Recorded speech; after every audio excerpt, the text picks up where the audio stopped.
Hello and welcome. You've arrived at just the right moment, a moment meant for rest, for letting go of the noise of the day and stepping gently into a world of story.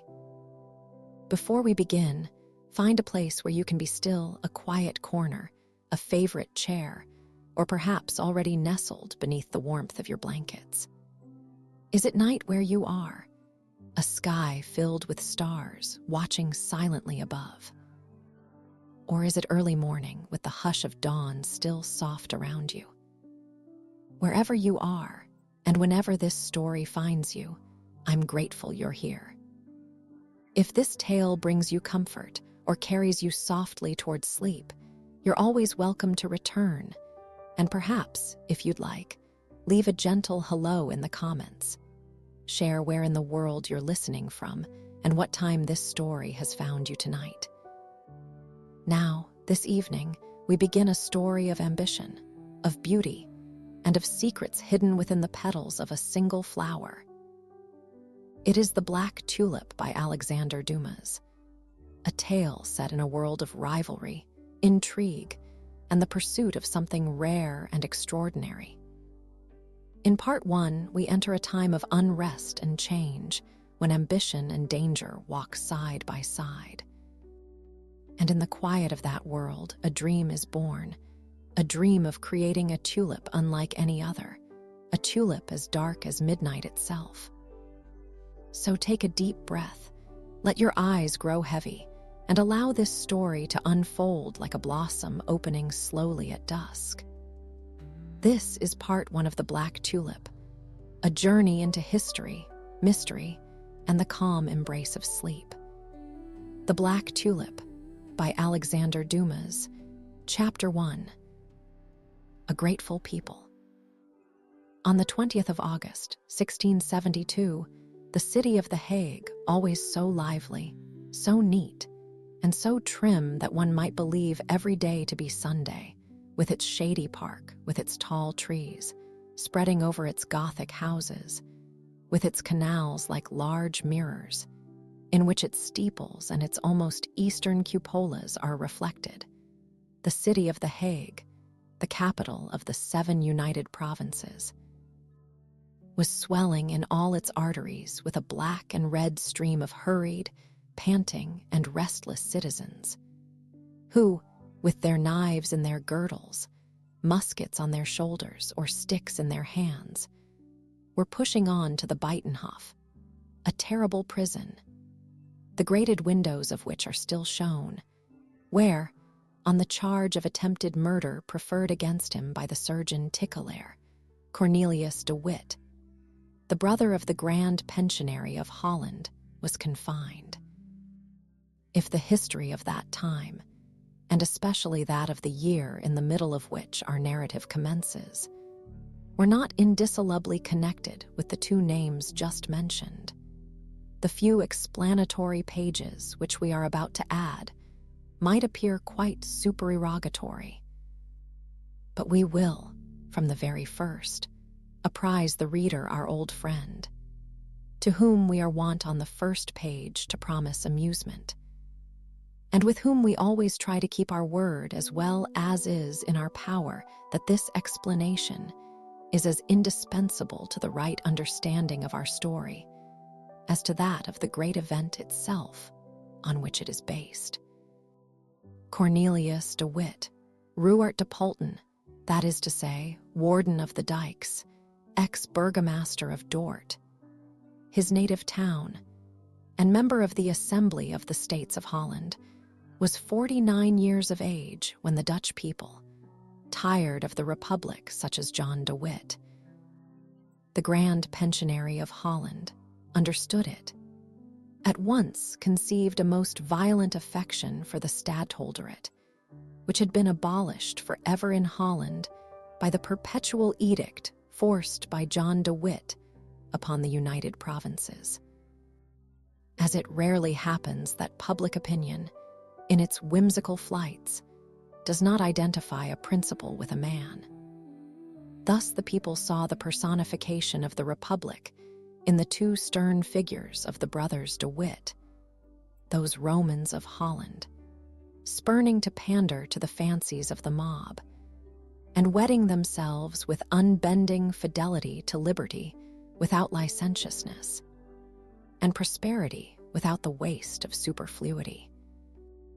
On the other hand, the stadtholderate recalled to the popular mind the grave and thoughtful image of the young Prince William of Orange.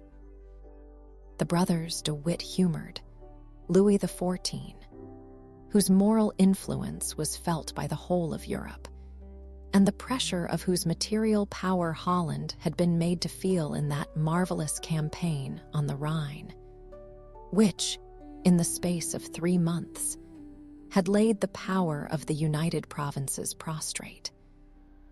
Louis XIV had long been the enemy of the Dutch, who insulted or ridiculed him to their heart's content, although it must be said that they generally used French refugees for the mouthpiece of their spite. Their national pride held him up as the Mithridates of the Republic. The brothers De Witt, therefore, had to strive against a double difficulty, against the force of national antipathy, and besides, against the feeling of weariness which is natural to all vanquished people, when they hope that a new chief will be able to save them from ruin and shame. This new chief, quite ready to appear on the political stage, and to measure himself against Louis XIV, however gigantic the fortunes of the Grand Monarch loomed in the future, was William, Prince of Orange, son of William II, and grandson, by his mother Henrietta Stuart, of Charles I of England. We have mentioned him before as the person by whom the people expected to see the office of stadtholder restored. This young man was, in 1672, 22 years of age. John De Witt, who was his tutor, had brought him up with the view of making him a good citizen. Loving his country better than he did his disciple, the master had, by the perpetual edict, extinguished the hope which the young prince might have entertained of one day becoming stadtholder. But God laughs at the presumption of man, who wants to raise and prostrate the powers on earth without consulting the king above.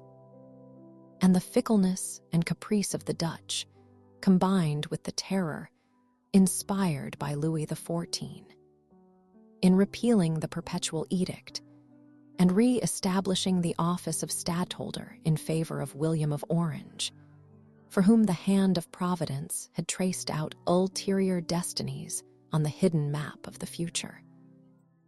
The grand pensionary bowed before the will of his fellow citizens.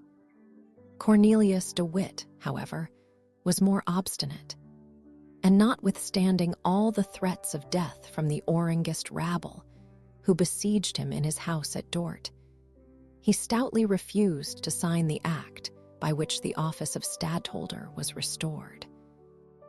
Moved by the tears and entreaties of his wife, he at last complied, only adding to his signature the 2 letters VC. Vi Coctus, notifying thereby that he only yielded to force. It was a real miracle that on that day he escaped from the doom intended for him.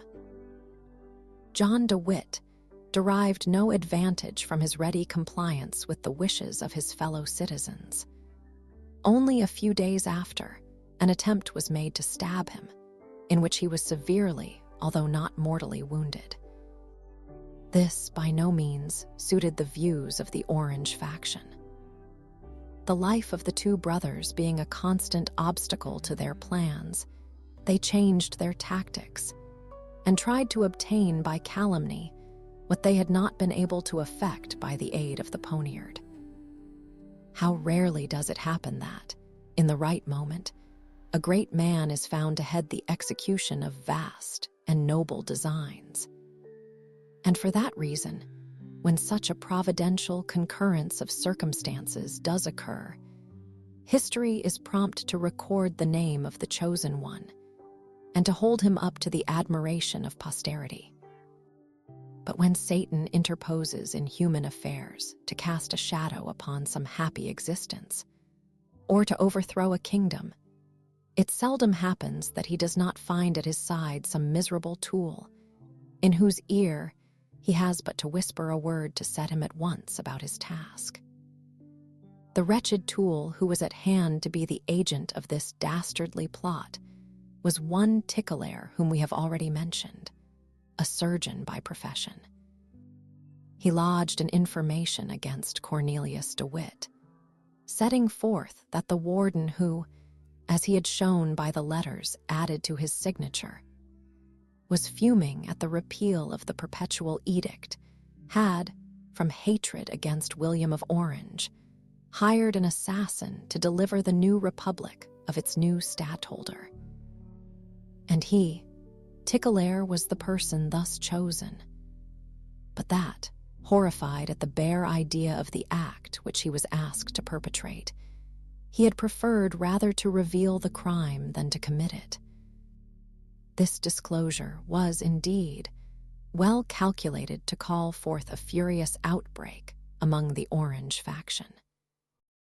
The Attorney General caused, on the 16th of August, 1672, Cornelius de Witt to be arrested.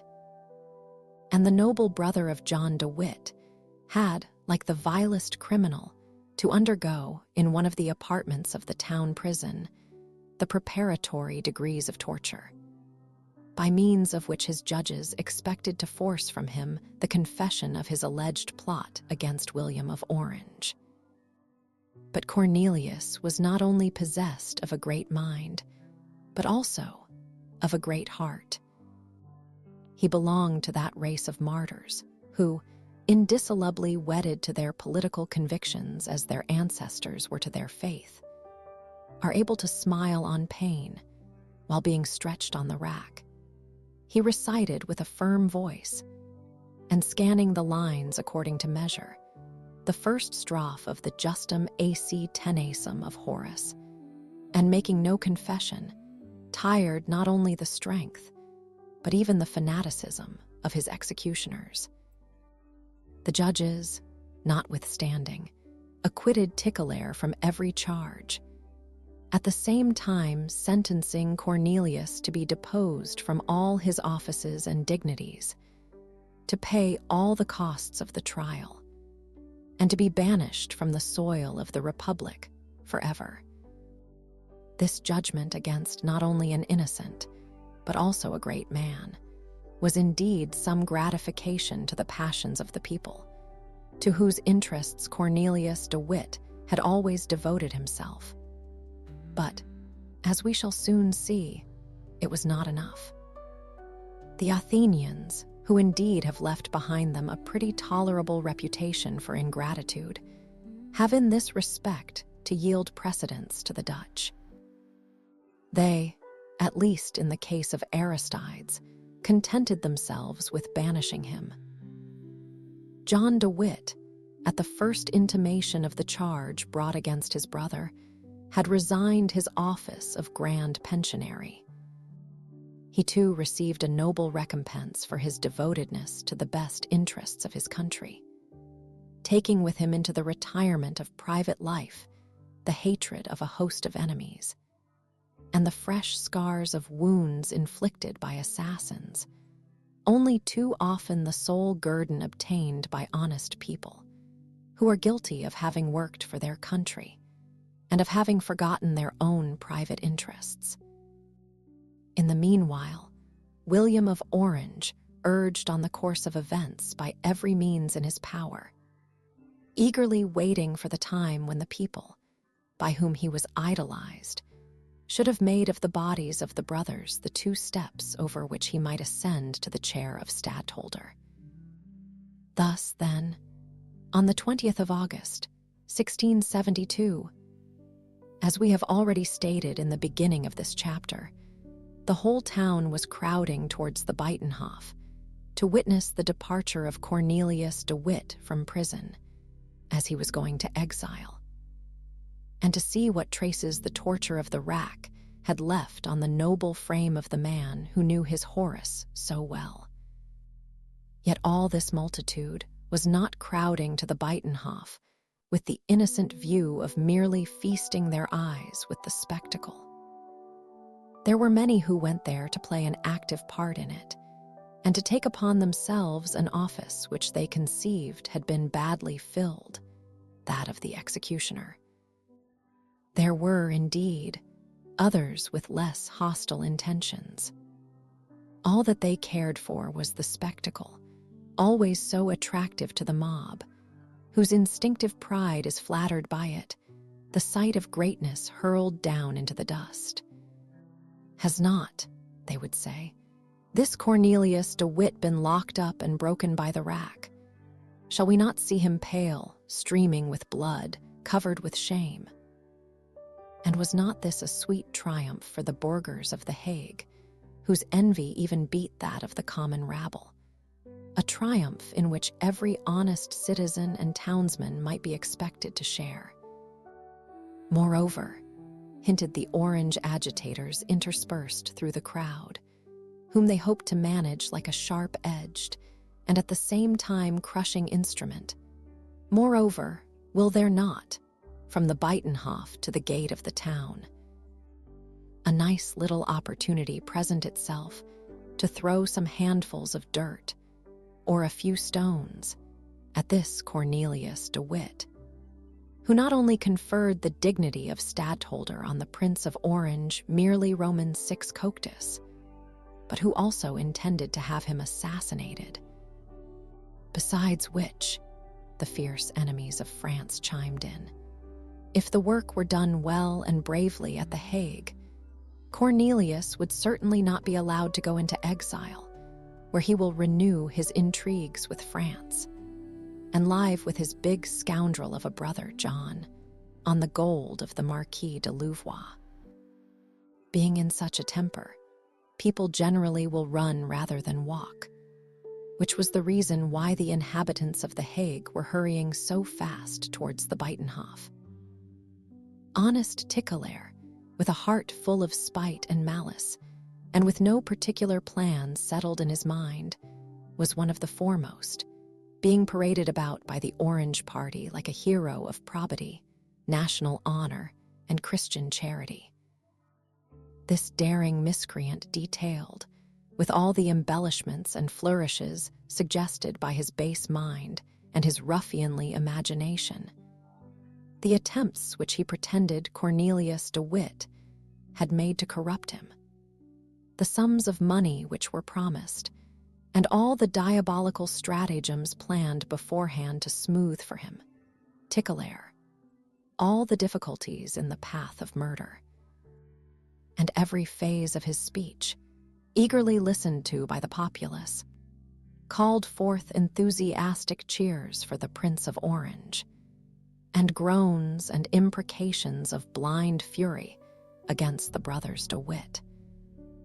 The mob even began to vent its rage by inveighing against the iniquitous judges who had allowed such a detestable criminal as the villain Cornelius to get off so cheaply. Some of the agitators whispered, "He will be off, he will escape from us." Others replied, "A vessel is waiting for him at Scheveningen, a French craft.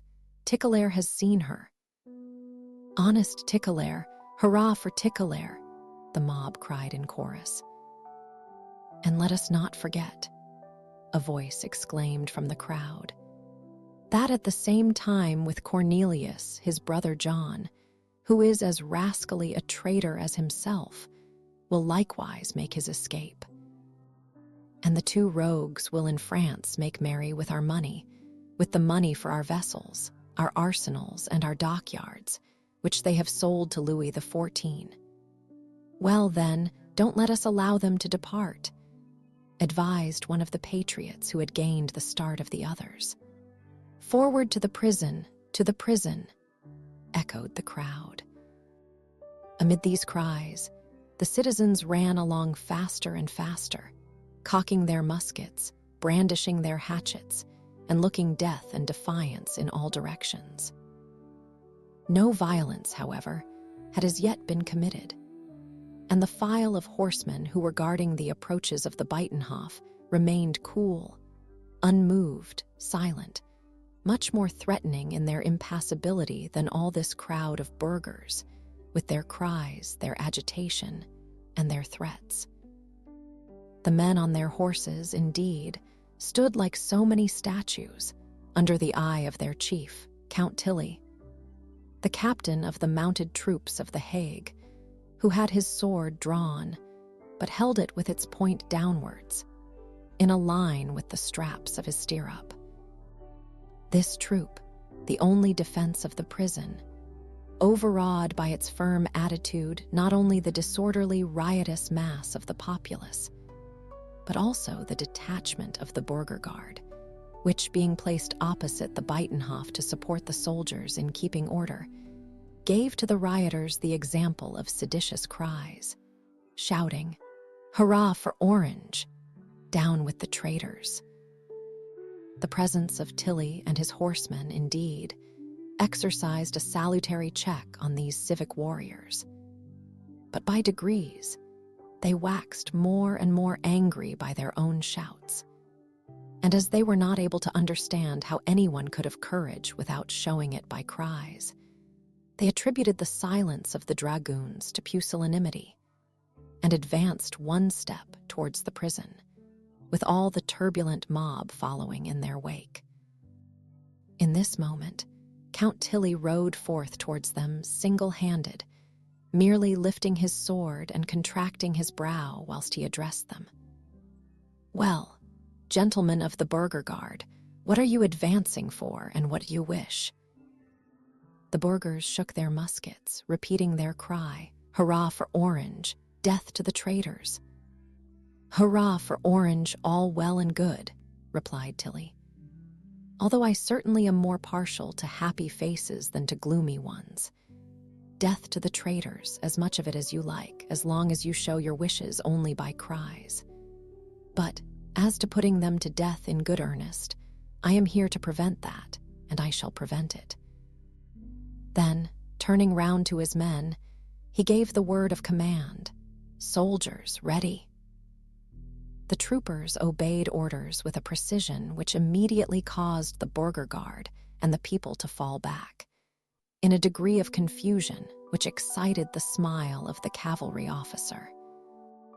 "Halloa!"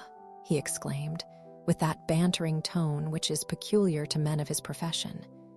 "Be easy, gentlemen, my soldiers will not fire a shot, but on the other hand, you will not advance by one step towards the prison. And do you know, sir, that we have muskets?" roared the commandant of the burghers. "I must know it, by Jove.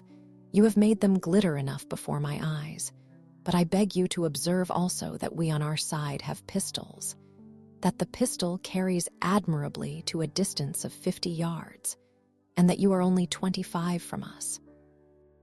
"Death to the traitors!" cried the exasperated burghers. "Go along with you," growled the officer. "You always cry the same thing over again. It is very tiresome." With this, he took his post at the head of his troops, whilst the tumult grew fiercer and fiercer about the Buitenhof. And yet the fuming crowd did not know that, at that very moment when they were tracking the scent of one of their victims, the other, as if hurrying to meet his fate, passed, at a distance of not more than 100 yards, behind the groups of people and the dragoons, to betake himself to the Buitenhof. John de Witt, indeed, had alighted from his coach with his servant, and quietly walked across the courtyard of the prison. Mentioning his name to the turnkey, who however knew him, he said, "Good morning, Griffiths. I am coming to take away my brother, who, as you know, is condemned to exile, and to carry him out of the town." Whereupon the jailer, a sort of bear, trained to lock and unlock the gates of the prison, had greeted him and admitted him into the building, the doors of which were immediately closed again.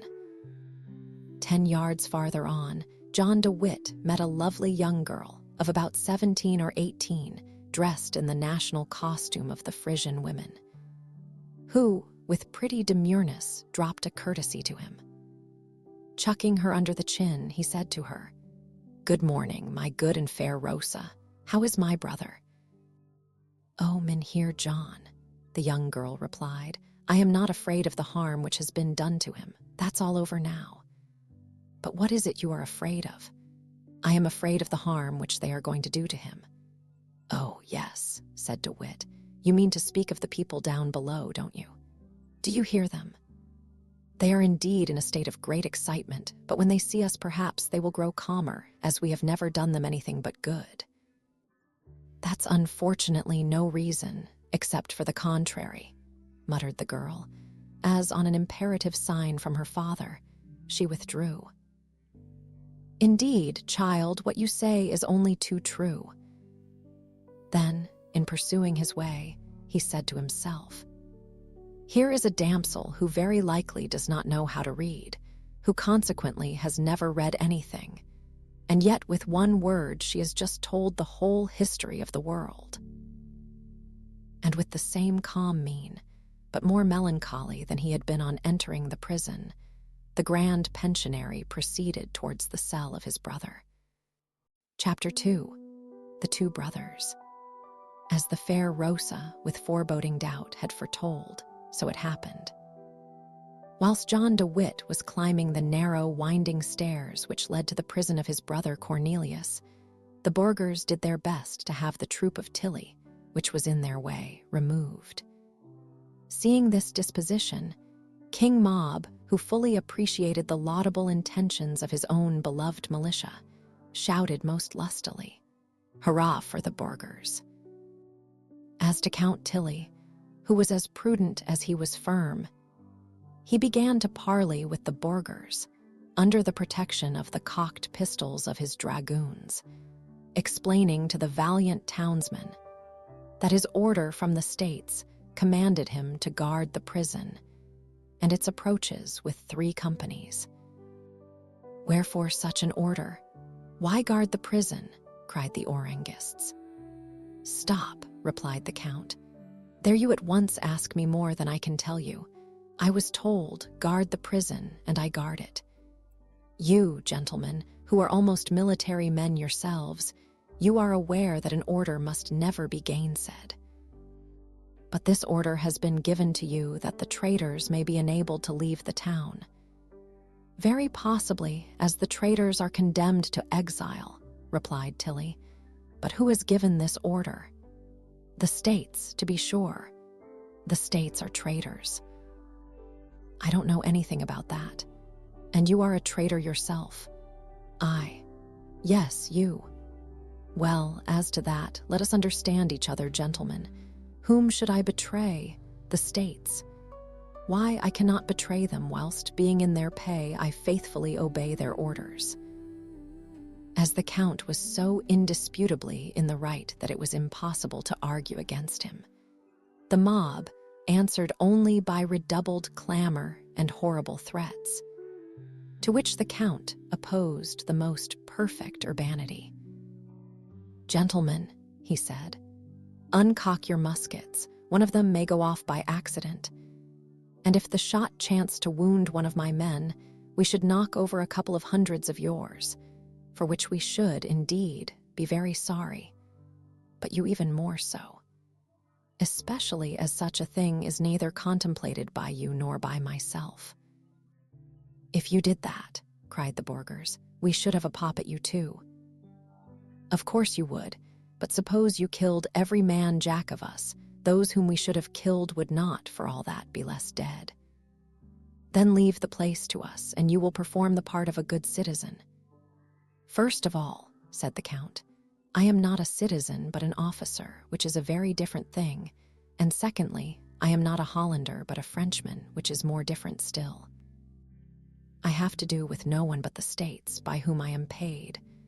Let me see an order from them to leave the place to you, and I shall only be too glad to wheel off in an instant, as I am confoundedly bored here." "Yes, yes," cried 100 voices, the din of which was immediately swelled by 500 others. "Let us march to the town hall. Let us go and see the deputies. Come along, come along." "That's it," Tilly muttered between his teeth as he saw the most violent among the crowd turning away. "Go and ask for a meanness at the town hall, and you will see whether they will grant it. Go, my fine fellows, go." The worthy officer relied on the honor of the magistrates, who, on their side, relied on his honor as a soldier.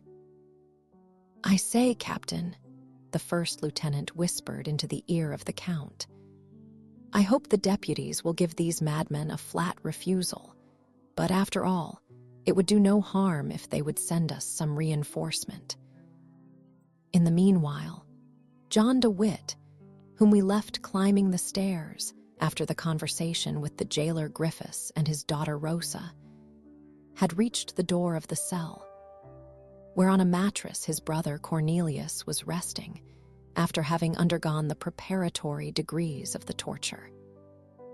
The sentence of banishment having been pronounced, there was no occasion for inflicting the torture extraordinary. Cornelius was stretched on his couch, with broken wrists and crushed fingers. He had not confessed a crime of which he was not guilty. And now, after 3 days of agony, he once more breathed freely. On being informed that the judges, from whom he had expected death, were only condemning him to exile. Endowed with an iron frame and a stout heart, how would he have disappointed his enemies if they could only have seen, in the dark cell of the Buitenhof, his pale face lit up by the smile of the martyr, who forgets the dross of this earth after having obtained a glimpse of the bright glory of heaven.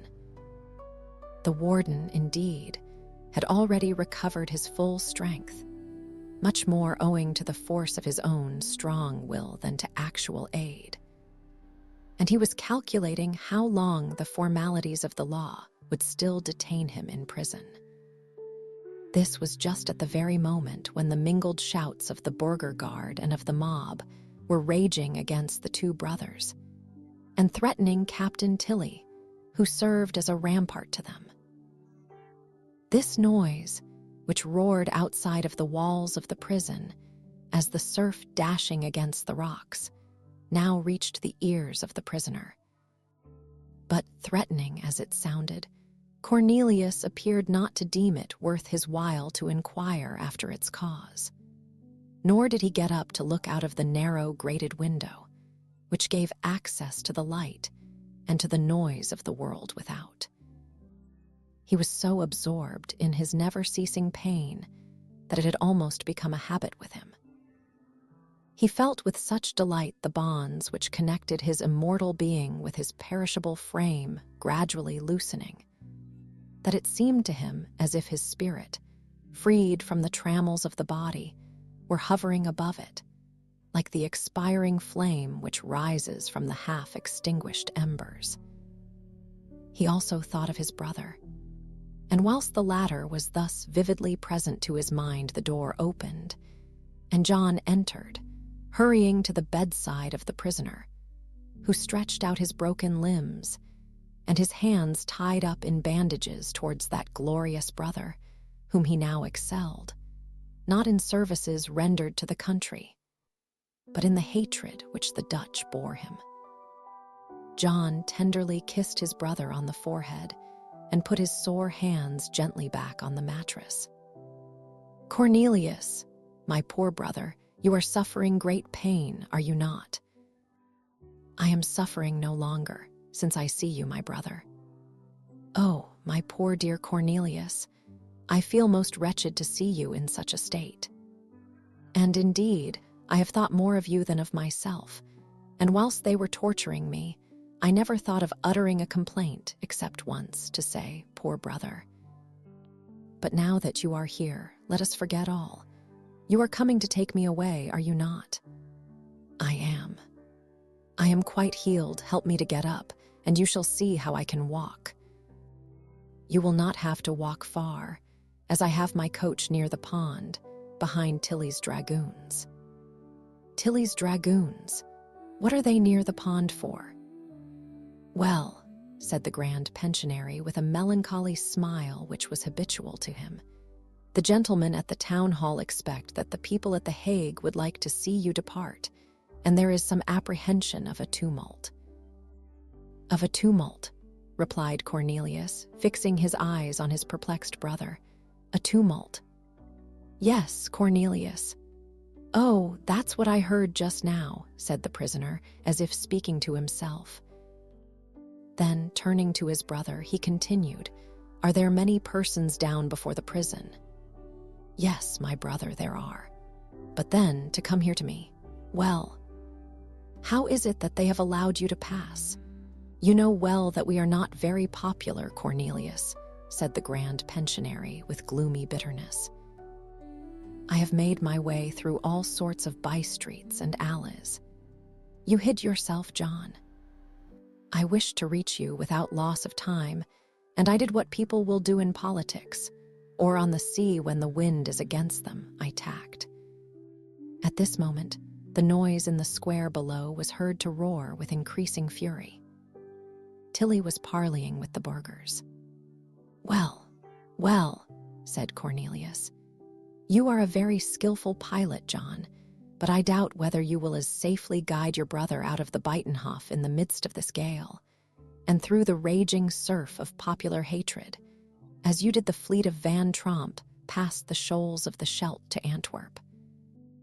"With the help of God, Cornelius, we'll at least try," answered John, "but first of all, a word with you."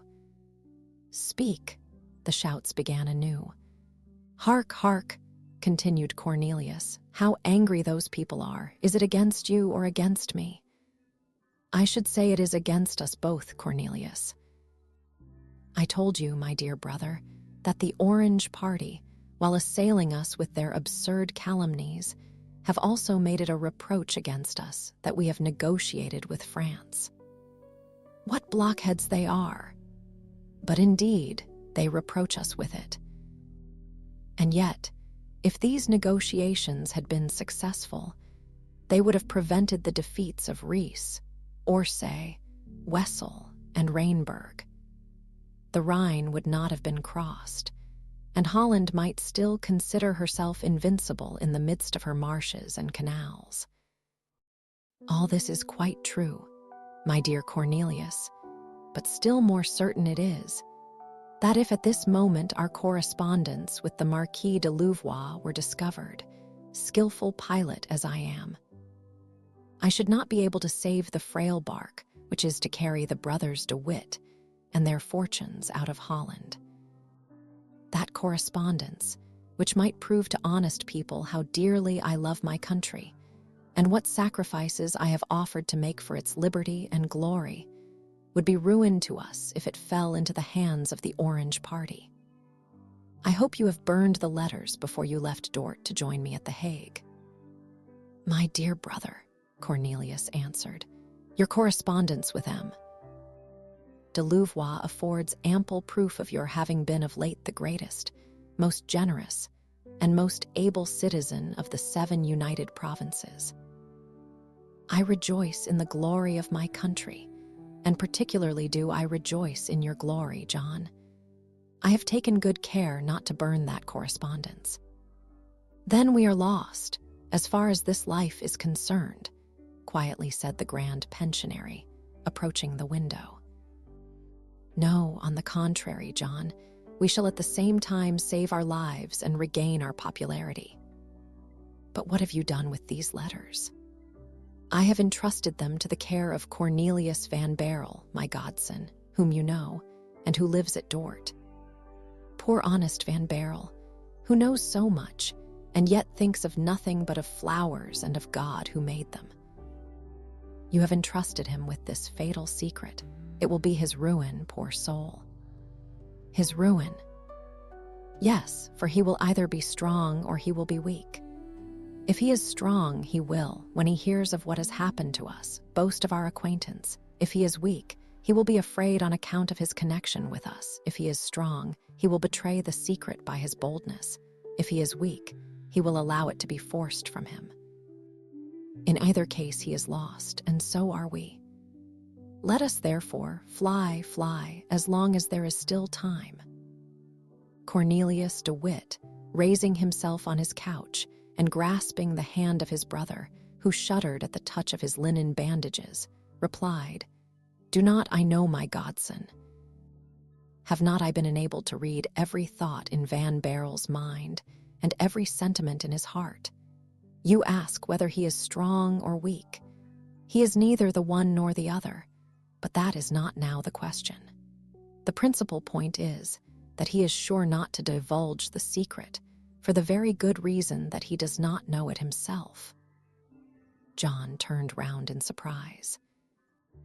"You must know, my dear brother, that I have been trained in the school of that distinguished politician John de Witt, and I repeat to you that Van Barrel is not aware of the nature and importance of the deposit which I have entrusted to him." "Quick then," cried John, "as there is still time, let us convey to him directions to burn the parcel." "Through whom?" "Through my servant Creek, who was to have accompanied us on horseback, and who has entered the prison with me, to assist you downstairs. Consider well before having those precious documents burnt, John. I consider, above all things, that the brothers de Witt must necessarily save their lives to be able to save their character. If we are dead, who will defend us? Who will have fully understood our intentions?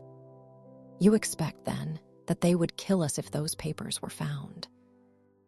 John, without answering, pointed with his hand to the square whence, at that very moment, fierce shouts and savage yells made themselves heard. "Yes, yes," said Cornelius. "I hear these shouts very plainly, but what is their meaning?" John opened the window. "Death to the traitors," howled the populace. "Do you hear now, Cornelius? To the traitors, that means us," said the prisoner, raising his eyes to heaven and shrugging his shoulders. "Yes, it means us," repeated John. "Where is Creek?" "At the door of your cell, I suppose." "Let him enter, then." John opened the door. The faithful servant was waiting on the threshold. "Come in, Creek, and mind well what my brother will tell you." "No, John, it will not suffice to send a verbal message. Unfortunately, I shall be obliged to write." "And why that?" "Because Van Barrel will neither give up the parcel nor burn it without a special command to do so." "But will you be able to write, poor old fellow?" John asked, with a look on the scorched and bruised hands of the unfortunate sufferer. "If I had pen and ink, you would soon see," said Cornelius. "Here is a pencil, at any rate." "Have you any paper? For they have left me nothing." "Here, take this Bible and tear out the fly leaf." "Very well, that will do, but your writing will be illegible." "Just leave me alone for that," said Cornelius. "The executioners have indeed pinched me badly enough, but my hand will not tremble once in tracing the few lines which are requisite." And really Cornelius took the pencil and began to write, when through the white linen bandages drops of blood oozed out, which the pressure of the fingers against the pencil squeezed from the raw flesh. A cold sweat stood on the brow of the grand pensionary. Cornelius wrote, "My dear godson, burn the parcel which I have entrusted to you. Burn it without looking at it and without opening it, so that its contents may forever remain unknown to yourself. Secrets of this description are death to those with whom they are deposited. Burn it, and you will have saved John and Cornelius de Witt. Farewell, and love me. Cornelius de Witt, August 20th, 1672. John, with tears in his eyes, wiped off a drop of the noble blood which had soiled the leaf, and after having handed the dispatch to Creek with a last direction, returned to Cornelius, who seemed overcome by intense pain and near fainting. "Now," said he, "when honest Creek sounds his coxswain's whistle, it will be a signal of his being clear of the crowd, and of his having reached the other side of the pond. And then it will be our turn to depart." 5 minutes had not elapsed before a long and shrill whistle was heard through the din and noise of the square of the Buitenhof. John gratefully raised his eyes to heaven. "And now," said he, "let us off, Cornelius." Chapter 3. The pupil of John de Witt, whilst the clamor of the crowd in the square of Buitenhof, which grew more and more menacing against the two brothers, determined John de Witt to hasten the departure of his brother Cornelius. A deputation of burghers had gone to the town hall to demand the withdrawal of Tilly's horse. It was not far from the Buitenhof to Hoog Street, High Street. And a stranger, who since the beginning of this scene had watched all its incidents with intense interest, was seen to wend his way with, or rather in the wake of, the others towards the town hall, to hear as soon as possible the current news of the hour. This stranger was a very young man, of scarcely 22 or 3, with nothing about him that bespoke any great energy. He evidently had his good reasons for not making himself known, as he hid his face in a handkerchief of fine Frisian linen, with which he incessantly wiped his brow or his burning lips. With an eye keen as that of a bird of prey, with a long aquiline nose, a finely cut mouth, which he generally kept open, or rather which was gaping like the edges of a wound. This man would have presented to Lavater, if Lavater had lived at that time, a subject for physiognomical observations, which at the first blush would not have been very favorable to the person in question. "What difference is there between the figure of the conqueror and that of the pirate?" said the ancients. "The difference only between the eagle and the vulture, serenity or restlessness." And indeed the sallow physiognomy, the thin and sickly body, and the prowling ways of the stranger were the very type of a suspecting master or an unquiet thief. And a police officer would certainly have decided in favor of the latter supposition, on account of the great care which the mysterious person evidently took to hide himself. He was plainly dressed and apparently unarmed. His arm was lean but wiry, and his hands dry, but of an aristocratic whiteness and delicacy. And he leaned on the shoulder of an officer, who, with his hand on his sword, had watched the scenes in the Buitenhof with eager curiosity. Very natural in a military man, until his companion drew him away with him. On arriving at the square of the Hoog Street, the man with the sallow face pushed the other behind an open shutter, from which corner he himself began to survey the balcony of the town hall. At the savage yells of the mob, the window of the town hall opened, and a man came forth to address the people. "Who is that on the balcony?" asked the young man, glancing at the orator. "It is the deputy Bowelt," replied the officer. "What sort of a man is he? Do you know anything of him?" "An honest man. At least I believe so, Monseigneur." Hearing this character given of Bowelt, the young man showed signs of such a strange disappointment and evident dissatisfaction that the officer could not but remark it, and therefore added, "At least people say so, Monseigneur. I cannot say anything about it myself, as I have no personal acquaintance with Mynheer Bowelt." "An honest man," repeated he who was addressed as Monseigneur.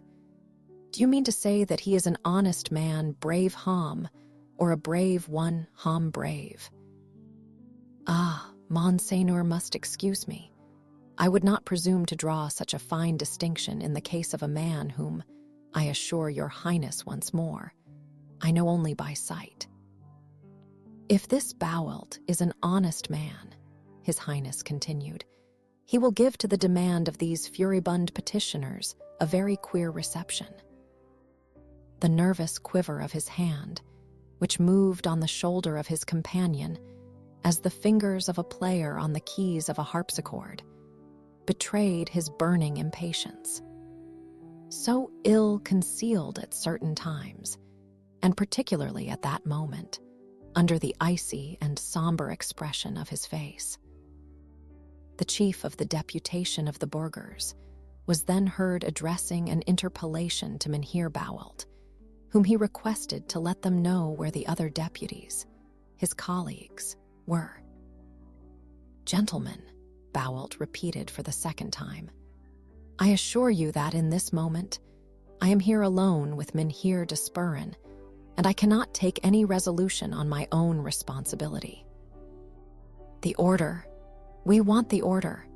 cried several thousand voices. Mynheer Bouwelt wished to speak, but his words were not heard, and he was only seen moving his arms in all sorts of gestures, which plainly showed that he felt his position to be desperate. When at last he saw that he could not make himself heard, he turned round towards the open window and called Mynheer de Spuren. The latter gentleman now made his appearance on the balcony, where he was saluted with shouts even more energetic than those with which, 10 minutes before, his colleague had been received. This did not prevent him from undertaking the difficult task of haranguing the mob, but the mob preferred forcing the guard of the states, which, however, offered no resistance to the sovereign people, to listening to the speech of Mynheer de Spuren. "Now, then," the young man coolly remarked, whilst the crowd was rushing into the principal gate of the town hall, "it seems the question will be discussed indoors, Captain. Come along, and let us hear the debate." "Oh, Monseigneur, Monseigneur, take care." "Of what?" "Among these deputies there are many who have had dealings with you, and it would be sufficient that one of them should recognize your highness." "Yes, that I might be charged with having been the instigator of all this work. Indeed, you are right," said the young man, blushing for a moment from regret of having betrayed so much eagerness. "From this place, we shall see them return with, or without the order for the withdrawal of the dragoons. Then we may judge which is greater, Mynheer Bouwelt's honesty or his courage." "But," replied the officer, looking with astonishment at the personage whom he addressed as Monseigneur, "but your highness surely does not suppose for one instant that the deputies will order Tilly's horse to quit their post." "Why not?" the young man quietly retorted. "Because doing so would simply be signing the death warrant of Cornelius and John de Witt." "We shall see," his highness replied, with the most perfect coolness. "God alone knows what is going on within the hearts of men." The officer looked askance at the impassible figure of his companion and grew pale. He was an honest man as well as a brave one. From the spot where they stood, his highness and his attendant heard the tumult and the heavy tramp of the crowd on the staircase of the town hall. The noise thereupon sounded through the windows of the hall, on the balcony of which Mynheers Bouwelt and de Spuren had presented themselves.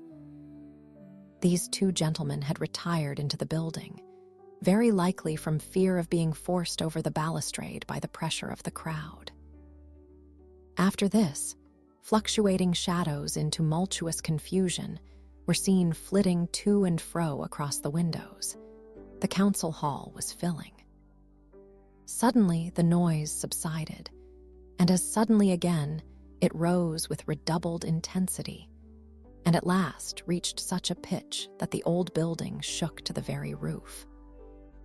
At length, the living stream poured back through the galleries and stairs to the arched gateway, from which it was seen issuing like waters from a spout. At the head of the first group, man was flying rather than running, his face hideously distorted with satanic glee. This man was the surgeon Tickelair. "We have it! We have it!" he cried, brandishing a paper in the air. "They have got the order," muttered the officer in amazement. "Well then," His Highness quietly remarked, "now I know what to believe with regard to Mynheer Bowelt's honesty and courage. He has neither the one nor the other." Then, looking with a steady glance after the crowd which was rushing along before him, he continued, "Let us now go to the Buitenhof, Captain. I expect we shall see a very strange sight there." The officer bowed, and without making any reply, followed in the steps of his master.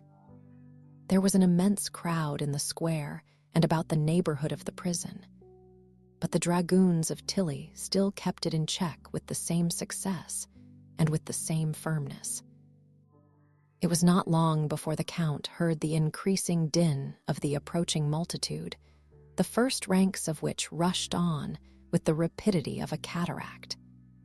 At the same time, he observed the paper, which was waving above the surface of clenched fists and glittering arms. "Halloa," he said, rising in his stirrups and touching his lieutenant with the knob of his sword. "I really believe those rascals have got the order." "Dastardly ruffians they are," cried the lieutenant. It was indeed the order, which the Burgher Guard received with a roar of triumph. They immediately sallied forth, with lowered arms and fierce shouts, to meet Count Tilly's dragoons. But the Count was not the man to allow them to approach within an inconvenient distance. "Stop," he cried. "Stop, and keep off from my horse, or I shall give the word of command to advance." "Here is the order." 100 insolent voices answered at once. He took it in amazement, cast a rapid glance on it, and said quite aloud, "Those who have signed this order are the real murderers of Cornelius de Witt. I would rather have my 2 hands cut off than have written one single letter of this infamous order." And, pushing back with the hilt of his sword the man who wanted to take it from him, he added, "Wait a minute. Papers like this are of importance and are to be kept." Saying this, he folded up the document and carefully put it in the pocket of his coat. Then, turning round towards his troop, he gave the word of command, "Tilly's dragoons, wheel to the right." After this, he added, in an undertone, yet loud enough for his words to be not altogether lost to those about him, "And now, ye butchers, do your work." A savage yell, in which all the keen hatred and ferocious triumph rife in the precincts of the prison simultaneously burst forth, and accompanied the departure of the dragoons, as they were quietly filing off. The Count tarried behind, facing to the last the infuriated populace, which advanced at the same rate as the Count retired. John de Witt, therefore, had by no means exaggerated the danger, when, assisting his brother in getting up, he hurried his departure. Cornelius, leaning on the arm of the ex-grand pensionary, descended the stairs which led to the courtyard. At the bottom of the staircase he found little Rosa, trembling all over. "Oh, Mynheer John," she said, "what a misfortune." "What is it, my child?" asked de Witt. "They say that they are gone to the town hall to fetch the order for Tilly's horse to withdraw." "You do not say so," replied John. "Indeed, my dear child, if the dragoons are off, we shall be in a very sad plight." "I have some advice to give you," Rosa said, trembling even more violently than before. "Well, let us hear what you have to say, my child. Why should not God speak by your mouth? Now then, Mynheer John, if I were in your place, I should not go out through the main street." "And why so? As the dragoons of Tilly are still at their post." "Yes, but their order, as long as it is not revoked, enjoins them to stop before the prison." "Undoubtedly. Have you got an order for them to accompany you out of the town?" "We have not." "Well then, in the very moment when you have passed the ranks of the dragoons, you will fall into the hands of the people." "But the Burgher Guard, alas!" The burger guard are the most enraged of all. What are we to do, then? If I were in your place, Mynheer John, the young girl timidly continued, I should leave by the postern, which leads into a deserted by-lane, whilst all the people are waiting in the high street to see you come out by the principal entrance. From there, I should try to reach the gate by which you intend to leave the town. But my brother is not able to walk, said John. I shall try, Cornelius said, with an expression of most sublime fortitude. But have you not got your carriage? Asked the girl. The carriage is down near the great entrance. Not so, she replied. I considered your coachman to be a faithful man, and I told him to wait for you at the postern. The two brothers looked first at each other, and then at Rosa, with a glance full of the most tender gratitude. The question is now, said the Grand Pensionary, whether Griffiths will open this door for us. Indeed, he will do no such thing, said Rosa. Well, and how then? I have foreseen his refusal, and just now, whilst he was talking from the window of the porter's lodge with a dragoon, I took away the key from his bunch. And you have got it. Here it is, Mynheer John. My child, said Cornelius, I have nothing to give you in exchange for the service you are rendering us but the Bible which you will find in my room. It is the last gift of an honest man. I hope it will bring you good luck. I thank you, Master Cornelius. It shall never leave me, replied Rosa. And then, with a sigh, she said to herself, what a pity that I do not know how to read. The shouts and cries are growing louder and louder, said John. There is not a moment to be lost. Come along, gentlemen, said the girl, who now led the two brothers through an inner lobby to the back of the prison. Guided by her, they descended a staircase of about a dozen steps, traversed a small courtyard, which was surrounded by castellated walls. And, the arched door having been opened for them by Rosa, they emerged into a lonely street where their carriage was ready to receive them. Quick, quick, my masters. Do you hear them? Cried the coachman in a deadly fright. Yet, after having made Cornelius get into the carriage first, the Grand Pensionary turned round towards the girl, to whom he said, Goodbye, my child.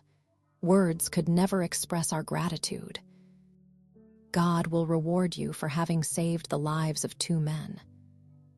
Rosa took the hand which John de Witt proffered to her and kissed it with every show of respect. Go, for heaven's sake, go, she said. It seems they are going to force the gate. John de Witt hastily got in, sat himself down by the side of his brother, and, fastening the apron of the carriage, called out to the coachman, To the tall heck. The tall heck was the iron gate leading to the harbor of Chevening, in which a small vessel was waiting for the two brothers.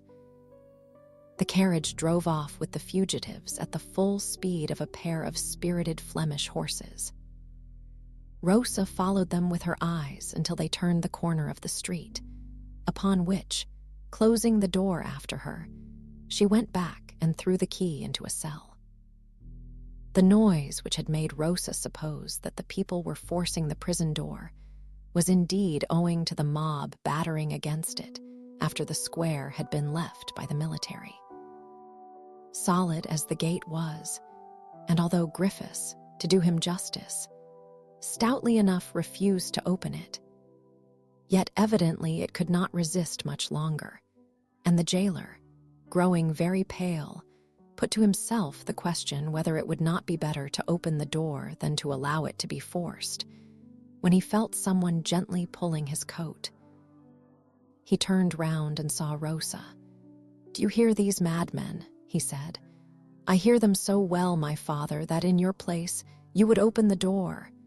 No, I should allow it to be forced, but they will kill me. Yes, if they see you. How shall they not see me? Hide yourself. Where? In the secret dungeon. But you, my child, I shall get into it with you, We shall lock the door, and when they have left the prison, we shall again come forth from our hiding place." "Zounds, you are right there," cried Griffiths. "It's surprising how much sense there is in such a little head."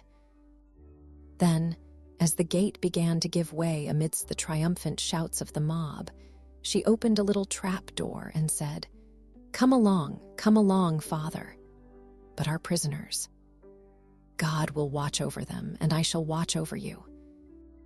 Griffiths followed his daughter, and the trap door closed over his head, just as the broken gate gave admittance to the populace.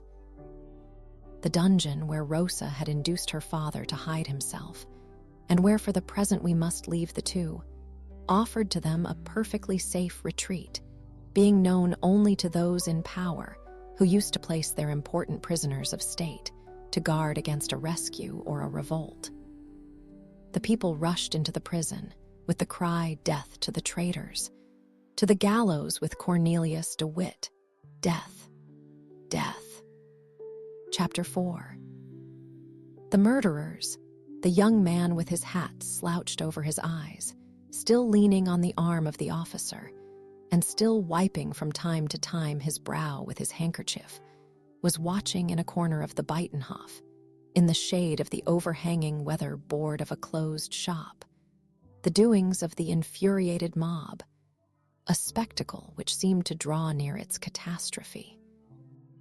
"Indeed," said he to the officer, "indeed, I think you were right, Van Decken. The order which the deputies have signed is truly the death warrant of Master Cornelius. Do you hear these people? They certainly bear a sad grudge to the two De Witts." "In truth," replied the officer, "I never heard such shouts. They seem to have found out the cell of the man. Look, look, is not that the window of the cell where Cornelius was locked up?" A man had seized with both hands and was shaking the iron bars of the window in the room which Cornelius had left only 10 minutes before. "Halloa, halloa," the man called out. "He is gone." "How is that? Gone?" asked those of the mob who had not been able to get into the prison, crowded as it was with the mass of intruders. "Gone, gone," repeated the man in a rage. "The bird has flown." "What does this man say?" asked His Highness, growing quite pale. "Oh, Monseigneur, he says a thing which would be very fortunate if it should turn out true." "Certainly it would be fortunate if it were true," said the young man. "Unfortunately, it cannot be true." "However, look," said the officer. And indeed, some more faces, furious and contorted with rage, showed themselves at the windows, crying, "Escaped, gone, they have helped them off." And the people in the street repeated with fearful imprecations, "Escaped, gone. After them and catch them." "Monseigneur, it seems that Mynheer Cornelius has really escaped," said the officer. "Yes, from prison, perhaps, but not from the town. You will see, Van Decken, that the poor fellow will find the gate closed against him which he hoped to find open." "Has an order been given to close the town gates, Monseigneur?"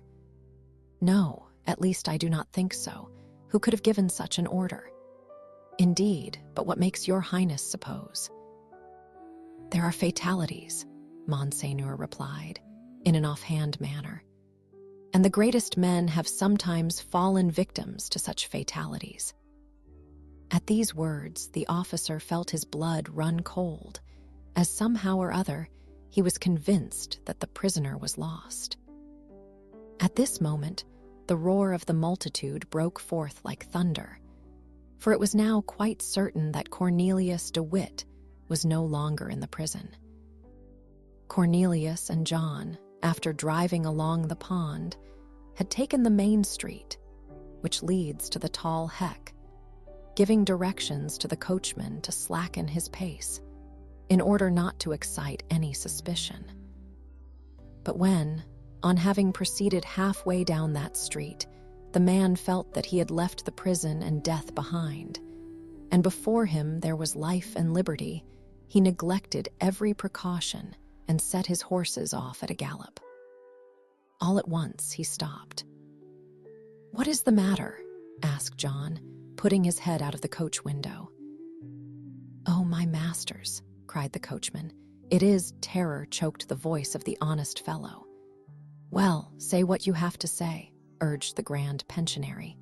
"The gate is closed, that's what it is." "How is this? It is not usual to close the gate by day." "Just look." John DeWitt leaned out of the window and indeed saw that the man was right. "Never mind, but drive on," said John. "I have with me the order for the commutation of the punishment. The gatekeeper will let us through." The carriage moved along, but it was evident that the driver was no longer urging his horses with the same degree of confidence. Moreover, as John DeWitt put his head out of the carriage window, he was seen and recognized by a brewer, who, being behind his companions, was just shutting his door in all haste to join them at the Beitenhof. He uttered a cry of surprise and ran after 2 other men before him, whom he overtook about 100 yards farther on, and told them what he had seen. The 3 men then stopped, looking after the carriage, being however not yet quite sure as to whom it contained. The carriage in the meanwhile arrived at the tall heck. "Open!" cried the coachman. "Open!" echoed the gatekeeper from the threshold of his lodge. "It's all very well to say open, but what am I to do it with?" "With the key, to be sure," said the coachman. "With the key? Oh, yes, but if you have not got it." "How is that? Have not you got the key?" asked the coachman. "No, I haven't. What has become of it?" "Well, they have taken it from me." "Who?" "Someone, I dare say, who had a mind that no one should leave the town." "My good man," said the grand pensionary, putting out his head from the window and risking all for gaining all, "my good man, it is for me, John DeWitt, and for my brother Cornelius, who I am taking away into exile." "Oh, Mynheer DeWitt." "I am indeed very much grieved," said the gatekeeper, rushing towards the carriage, "but upon my sacred word the key has been taken from me." "When?" "This morning." "By whom?" "By a pale and thin young man of about 22. "And wherefore did you give it up to him?" "Because he showed me an order signed and sealed." "By whom?" "By the gentleman of the town hall." "Well then," said Cornelius calmly, "our doom seems to be fixed.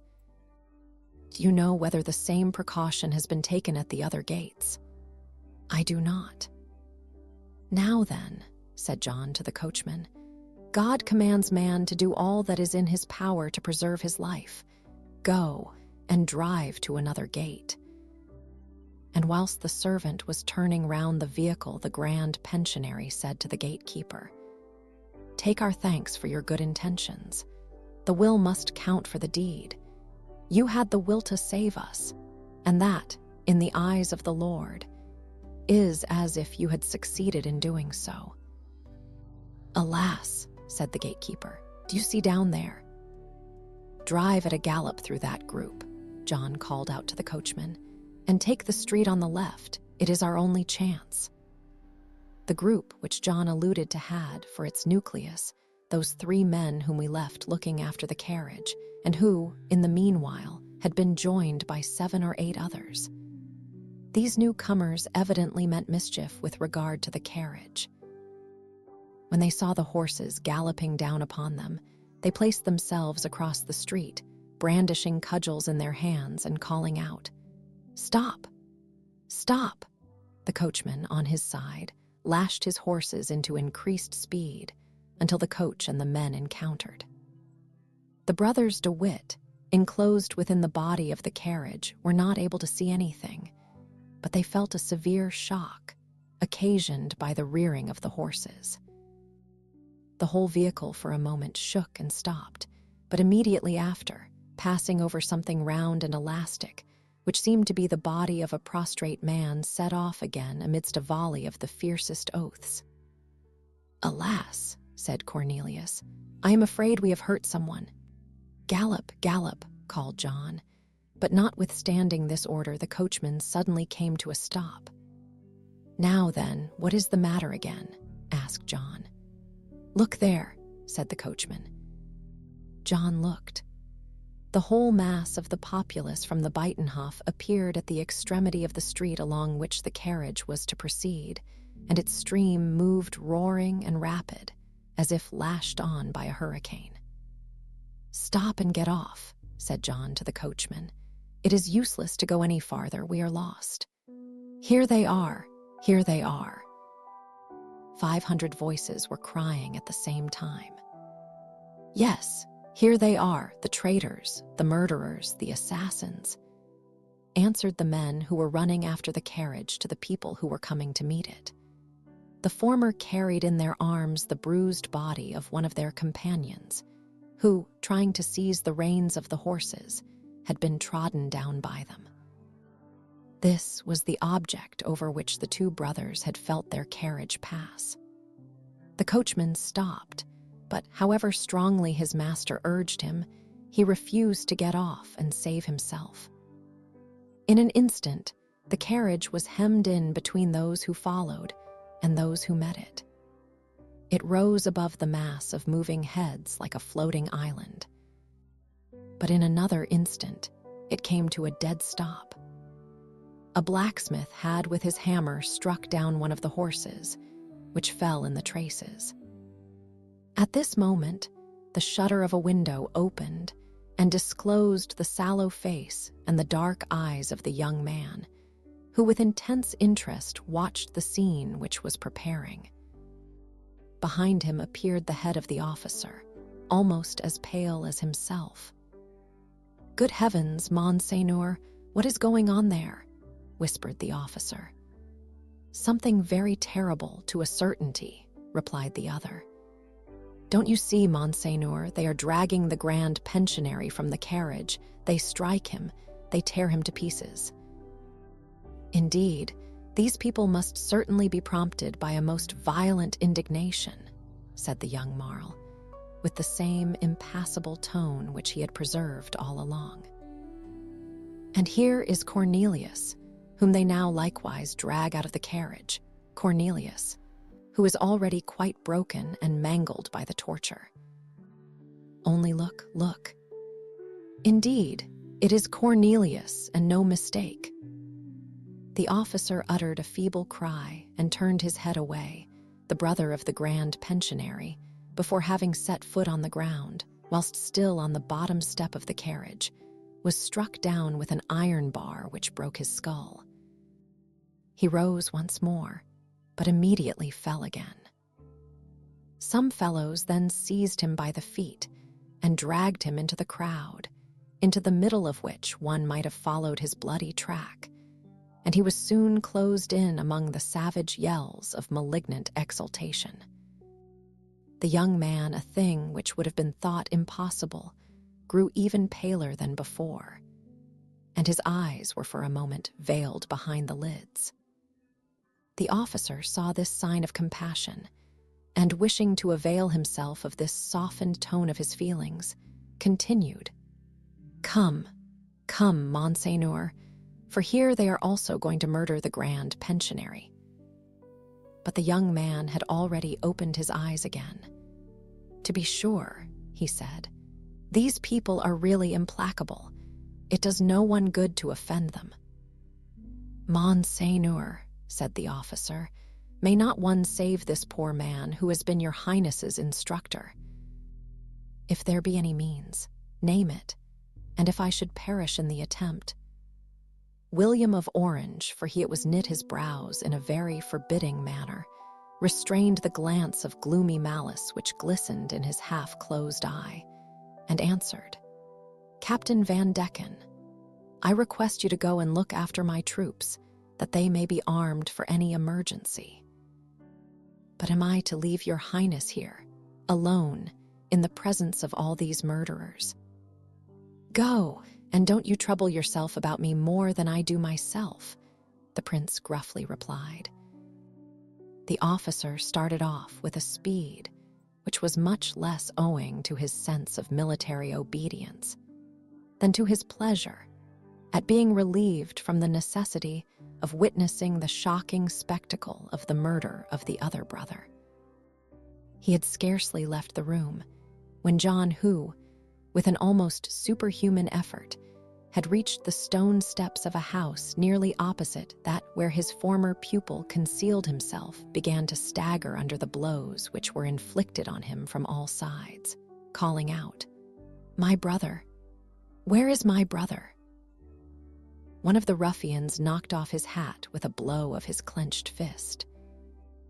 Another showed to him his bloody hands, for this fellow had ripped open Cornelius and disemboweled him, and was now hastening to the spot in order not to lose the opportunity of serving the grand pensionary in the same manner, whilst they were dragging the dead body of Cornelius to the gibbet. John uttered a cry of agony and grief, and put one of his hands before his eyes. "Oh, you close your eyes, do you?" said one of the soldiers of the Burgher Guard. "Well, I shall open them for you." And saying this, he stabbed him with his pike in the face, and the blood spurted forth. "My brother!" cried John de Witt, trying to see through the stream of blood which blinded him what had become of Cornelius. My brother, go and run after him," bellowed another murderer, putting his musket to his temples and pulling the trigger. But the gun did not go off. The fellow then turned his musket round, and taking it by the barrel with both hands, struck John de Witt down with the butt end. John staggered and fell down at his feet, but raising himself with a last effort, he once more called out, "My brother," with a voice so full of anguish that the young man opposite closed the shutter. There remained little more to see. A third murderer fired a pistol with the muzzle to his face, and this time the shot took effect, blowing out his brains. John de Witt fell to rise no more. On this, every one of the miscreants, emboldened by his fall, wanted to fire his gun at him, or strike him with blows of the sledge-hammer, or stab him with a knife or swords. Everyone wanted to draw a drop of blood from the fallen hero and tear off a shred from his garments. And after having mangled and torn and completely stripped the two brothers, the mob dragged their naked and bloody bodies to an extemporized gibbet, where amateur executioners hung them up by the feet. Then came the most dastardly scoundrels of all, who, not having dared to strike the living flesh, cut the dead in pieces, and then went about the town selling small slices of the bodies of John and Cornelius at 10 sous apiece. We cannot take upon ourselves to say whether, through the almost imperceptible chink of the shutter, the young man witnessed the conclusion of this shocking scene. But at the very moment when they were hanging the two martyrs on the gibbet, he passed through the terrible mob, which was too much absorbed in the task, so grateful to its taste, to take any notice of him. And thus he reached unobserved the tall heck, which was still closed. "Ah, sir," said the gatekeeper, "do you bring me the key?" "Yes, my man, here it is." "It is most unfortunate that you did not bring me that key only 1/4 of an hour sooner," said the gatekeeper with a sigh. "And why that?" asked the other. "Because I might have opened the gate to Mynheers de Witt, whereas, finding the gate locked, they were obliged to retrace their steps." "Gate, gate!" cried a voice which seemed to be that of a man in a hurry. The prince, turning round, observed Captain Van Decken. "Is that you, Captain?" he said. "You are not yet out of the Hague. This is executing my orders very slowly." "Monseigneur," replied the captain, "this is the third gate at which I have presented myself. The other two were closed." "Well, this good man will open this one for you. Do it, my friend." The last words were addressed to the gatekeeper, who stood quite thunderstruck on hearing Captain Van Decken addressing by the title of Monseigneur this pale young man, to whom he himself had spoken in such a familiar way. As it were to make up for his fault, he hastened to open the gate, which swung creaking on its hinges. "Will Monseigneur avail himself of my horse?" asked the captain. "I thank you, Captain. I shall use my own steed, which is waiting for me close at hand." And taking from his pocket a golden whistle, such as was generally used at that time for summoning the servants, he sounded it with a shrill and prolonged call, on which an equerry on horseback speedily made his appearance, leading another horse by the bridle. William, without touching the stirrup, vaulted into the saddle of the led horse, and, setting his spurs into its flanks, started off for the Leyden road. Having reached it, he turned round and beckoned to the captain, who was far behind, to ride by his side. "Do you know," he then said, without stopping, "that those rascals have killed John de Witt as well as his brother?" "Alas, Monseigneur," the captain answered sadly, "I should like it much better if these two difficulties were still in your Highness's way of becoming de facto Stadtholder of Holland." "Certainly, it would have been better," said William, "if what did happen had not happened, but it cannot be helped now, and we have had nothing to do with it. Let us push on, Captain, that we may arrive at Alphen before the message which the States General are sure to send to me to the camp." The captain bowed, allowed the prince to ride ahead, and for the remainder of the journey kept at the same respectful distance as he had done before his Highness called him to his side. "How I should wish," William of Orange malignantly muttered to himself, with a dark frown and setting the spurs to his horse, "to see the figure which Louis will cut when he is apprised of the manner in which his dear friends de Witt have been served. Oh, thou son, thou son! As truly as I am called William the Silent, thou son, thou hadst best look to thy rays." And the young prince, the relentless rival of the great king, sped away upon his fiery steed, this future stadtholder who had been but the day before very uncertainly established in his new power, but for whom the burghers of The Hague had built a staircase with the bodies of John and Cornelius, two princes as noble as he in the eyes of God and man. Chapter 5. The tulip fancier and his neighbor, whilst the burghers of The Hague were tearing in pieces the bodies of John and Cornelius de Witt. And whilst William of Orange, after having made sure that his two antagonists were really dead, was galloping over the Leyden road, followed by Captain Van Decken, whom he found a little too compassionate to honor him any longer with his confidence, Creek, the faithful servant, mounted on a good horse, and little suspecting what terrible events had taken place since his departure, proceeded along the high road lined with trees until he was clear of the town and the neighboring villages. Being once safe, he left his horse at a livery stable in order not to arouse suspicion, and tranquilly continued his journey on the canal boats, which conveyed him by easy stages to Dort, pursuing their way under skillful guidance by the shortest possible routes through the windings of the river, which held in its watery embrace so many enchanting little islands, edged with willows and rushes, and abounding in luxurious vegetation, whereon flocks of fat sheep browsed in peaceful sleepiness. Creek from afar off recognized Dort, the smiling city at the foot of a hill dotted with windmills. He saw the fine red brick houses, mortared in white lines, standing on the edge of the water, and their balconies, open towards the river, decked out with silk tapestry embroidered with gold flowers, the wonderful manufacture of India and China.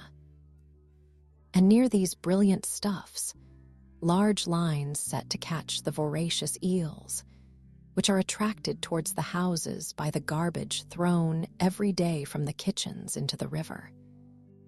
Creek, standing on the deck of the boat, saw, across the moving sails of the windmills, on the slope of the hill, the red and pink house which was the goal of his errand. The outlines of its roof were merging in the yellow foliage of a curtain of poplar trees, the whole habitation having for background a dark grove of gigantic elms.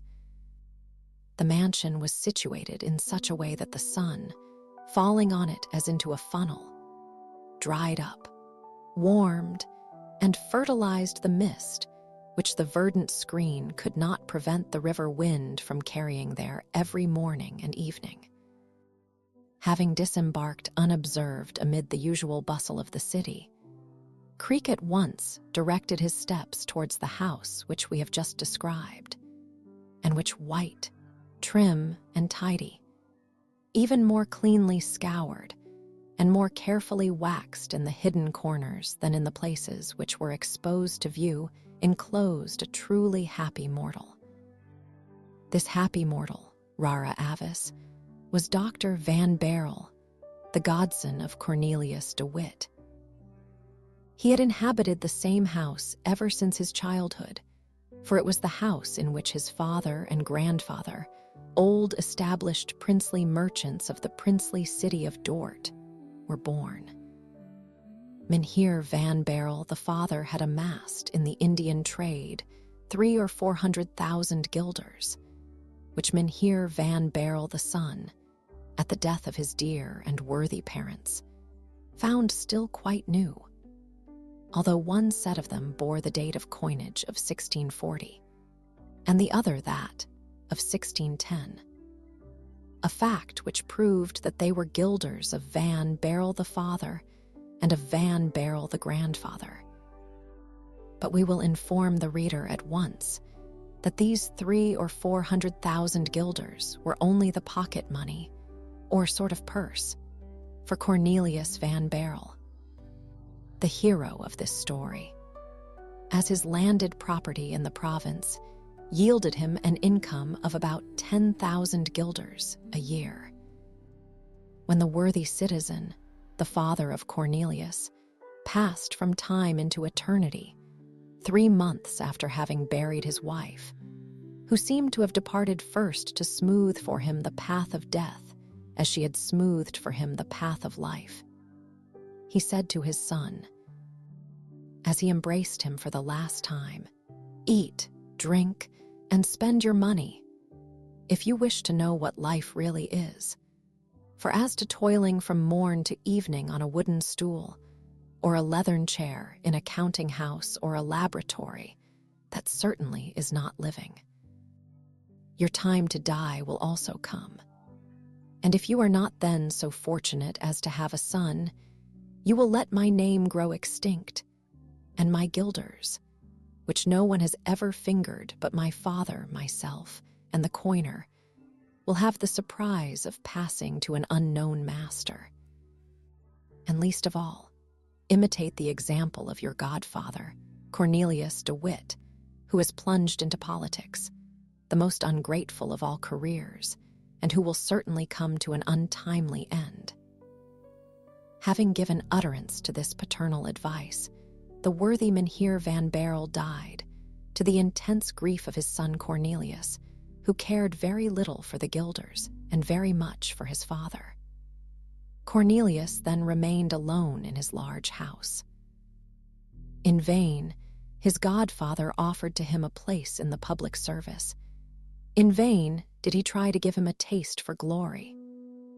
Although Cornelius, to gratify his godfather, did embark with de Ruyter upon the 7 provinces, the flagship of a fleet of 139 sail, with which the famous admiral set out to contend single-handed against the combined forces of France and England.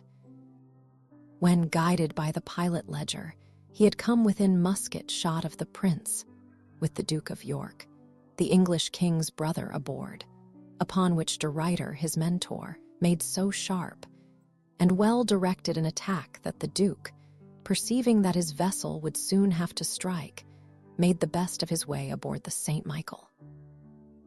When he had seen the St. Michael, riddled and shattered by the Dutch broadside, drift out of the line.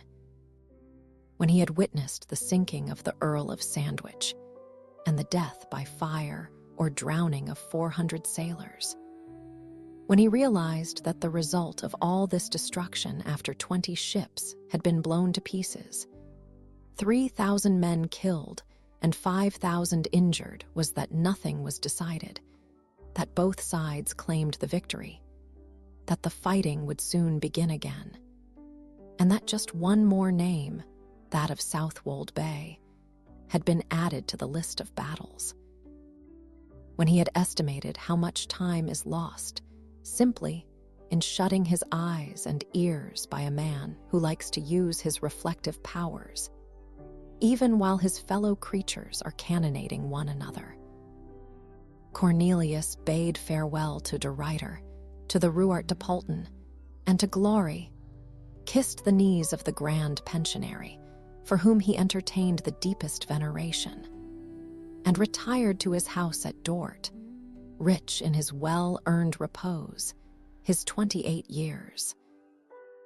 An iron constitution and keen perceptions, and his capital of more than 400,000 of florins and income of 10,000, convinced that a man is always endowed by heaven with too much for his own happiness, and just enough to make him miserable.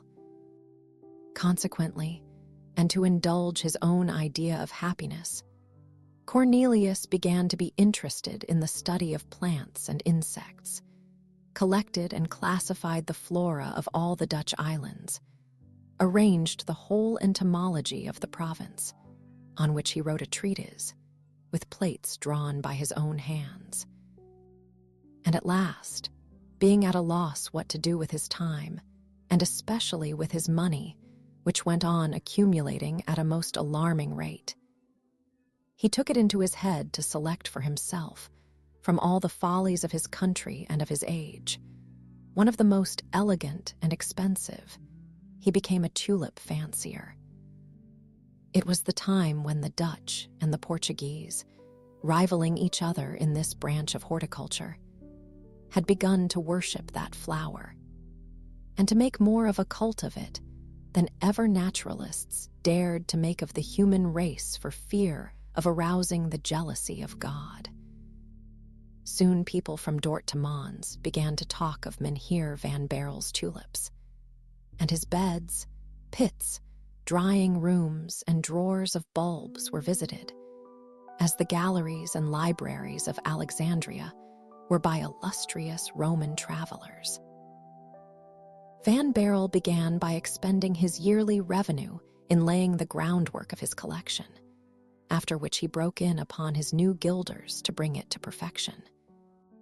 His exertions, indeed, were crowned with a most magnificent result. He produced 3 new tulips, which he called the Jane, after his mother, the Van Barrel, after his father, and the Cornelius, after his godfather. The other names have escaped us, but the fanciers will be sure to find them in the catalogues of the times.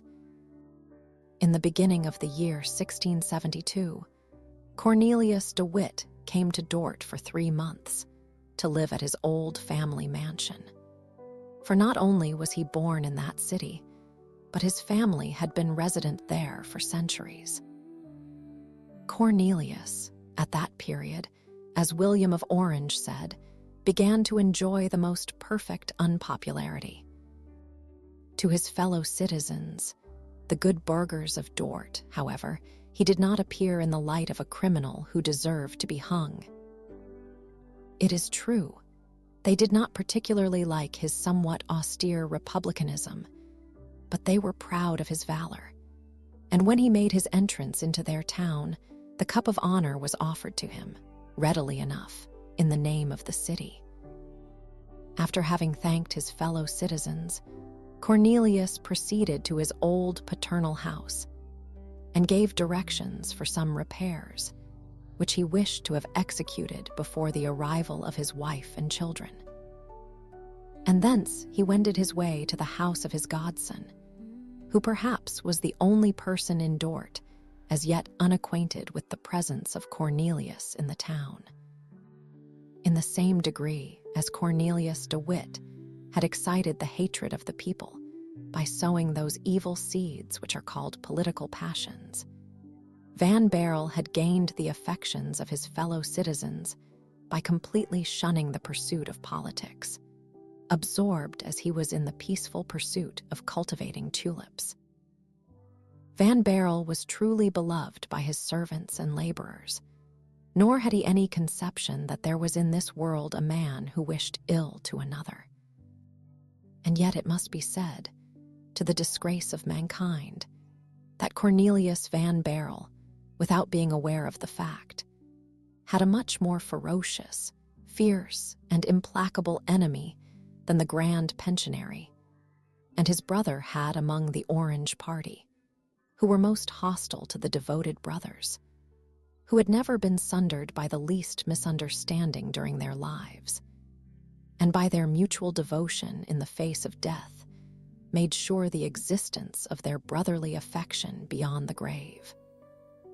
At the time when Cornelius Van Baerle began to devote himself to tulip growing, expending on this hobby his yearly revenue and the guilders of his father, there was at Dort, living next door to him, a citizen of the name of Isaac Boxtel, who from the age when he was able to think for himself had indulged the same fancy, and who was in ecstasies at the mere mention of the word tulben, which, as we are assured by the Floriste Francaise, the most highly considered authority in matters relating to this flower, is the first word in the Cingalese tongue which was ever used to designate that masterpiece of floriculture, which is now called the tulip. Boxtel had not the good fortune of being rich, like Van Baerle. He had, therefore, with great care and patience, and by dint of strenuous exertions, laid out near his house at Dort a garden fit for the culture of his cherished flower.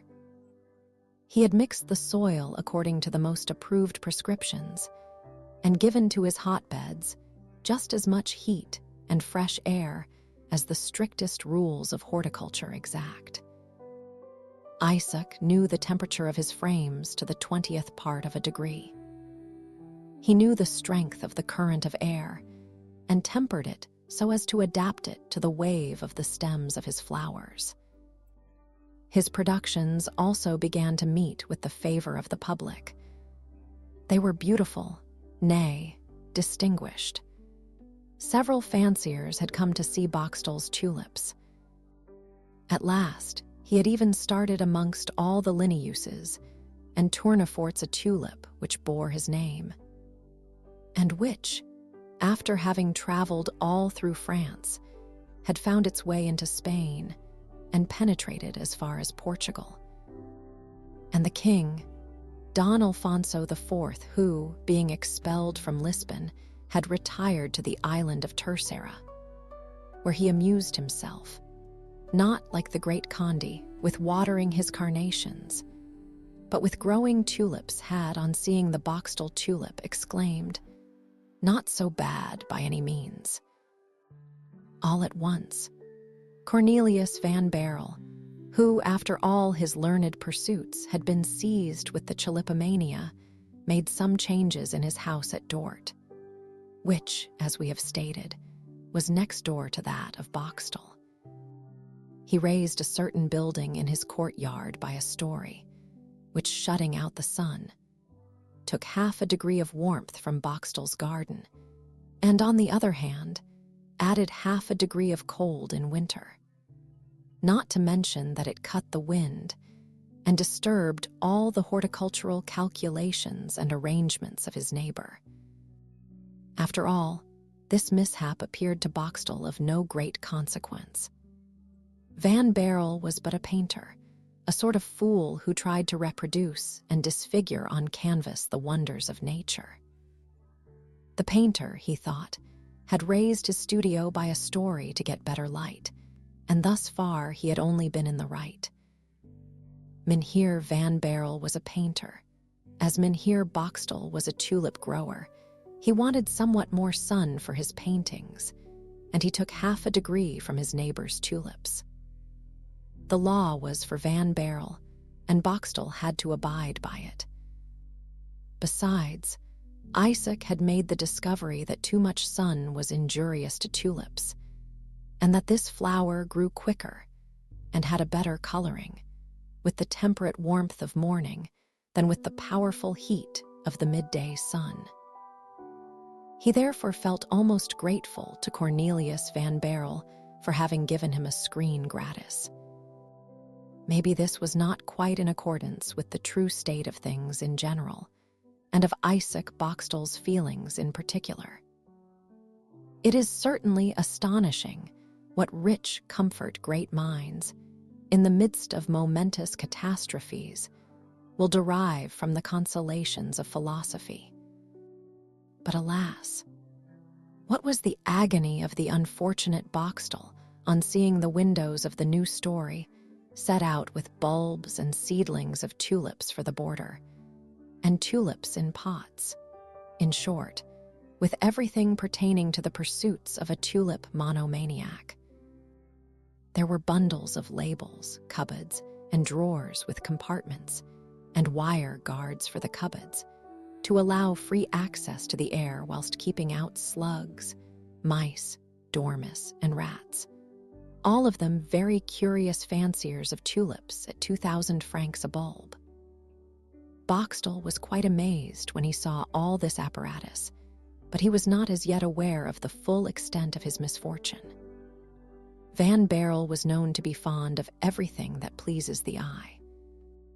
He studied nature in all her aspects for the benefit of his paintings, which were as minutely finished as those of Gerard Dow, his master, and of Miris, his friend.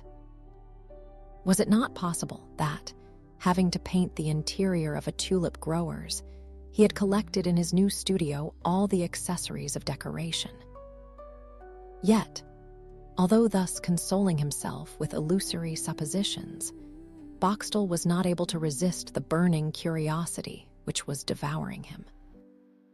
In the evening, therefore, he placed a ladder against the partition wall between their gardens, and, looking into that of his neighbor Van Baerle, he convinced himself that the soil of a large square bed, which had formerly been occupied by different plants, was removed, and the ground disposed in beds of loam mixed with river mud, a combination which is particularly favorable to the tulip, and the whole surrounded by a border of turf to keep the soil in its place.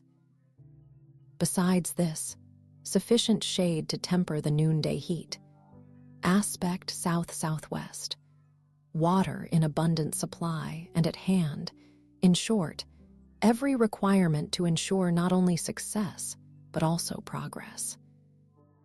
There could not be a doubt that Van Baerle had become a tulip grower. Boxtel at once pictured to himself this learned man, with a capital of 400,000 and a yearly income of 10,000 guilders, devoting all his intellectual and financial resources to the cultivation of the tulip. He foresaw his neighbor's success, and he felt such a pang at the mere idea of this success that his hands dropped powerless, his knees trembled, and he fell in despair from the ladder. And thus, it was not for the sake of painted tulips, but for real ones, that Van Baerle took from him half a degree of warmth. And thus Van Baerle was to have the most admirably fitted aspect, and besides, a large, airy, and well-ventilated chamber where to preserve his bulbs and seedlings. While he, Boxtel, had been obliged to give up for this purpose his bedroom, and lest his sleeping in the same apartment might injure his bulbs and seedlings, had taken up his abode in a miserable garret. Boxtel, then, was to have next door to him a rival and successful competitor. And his rival, instead of being some unknown, obscure gardener, was the godson of Mynheer Cornelius de Witt, that is to say, a celebrity.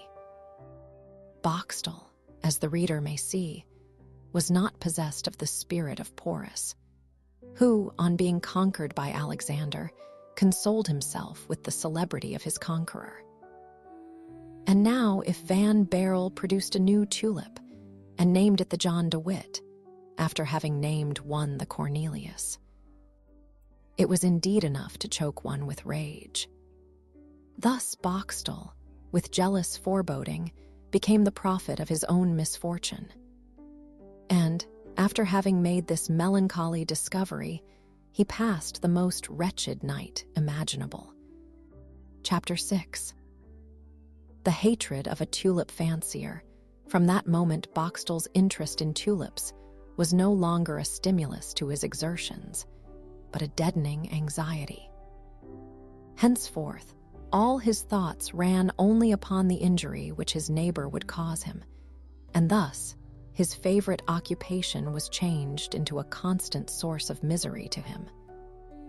Van Baerle, as may easily be imagined, had no sooner begun to apply his natural ingenuity to his new fancy than he succeeded in growing the finest tulips.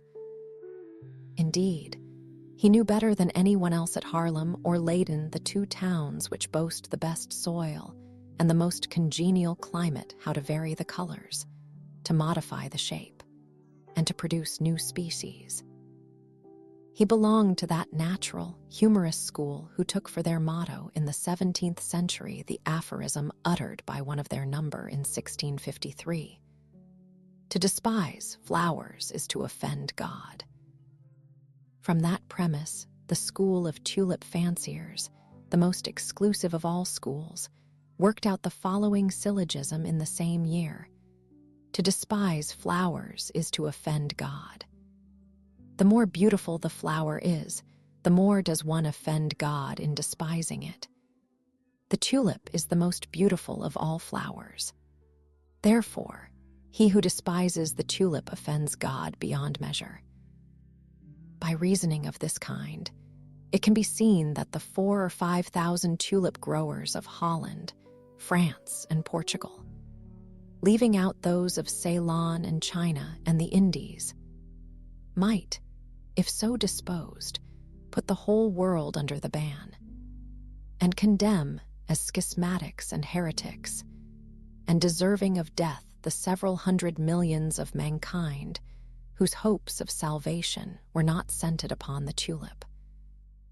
We cannot doubt that, in such a cause, Boxtel, though he was Van Baerle's deadly foe, would have marched under the same banner with him.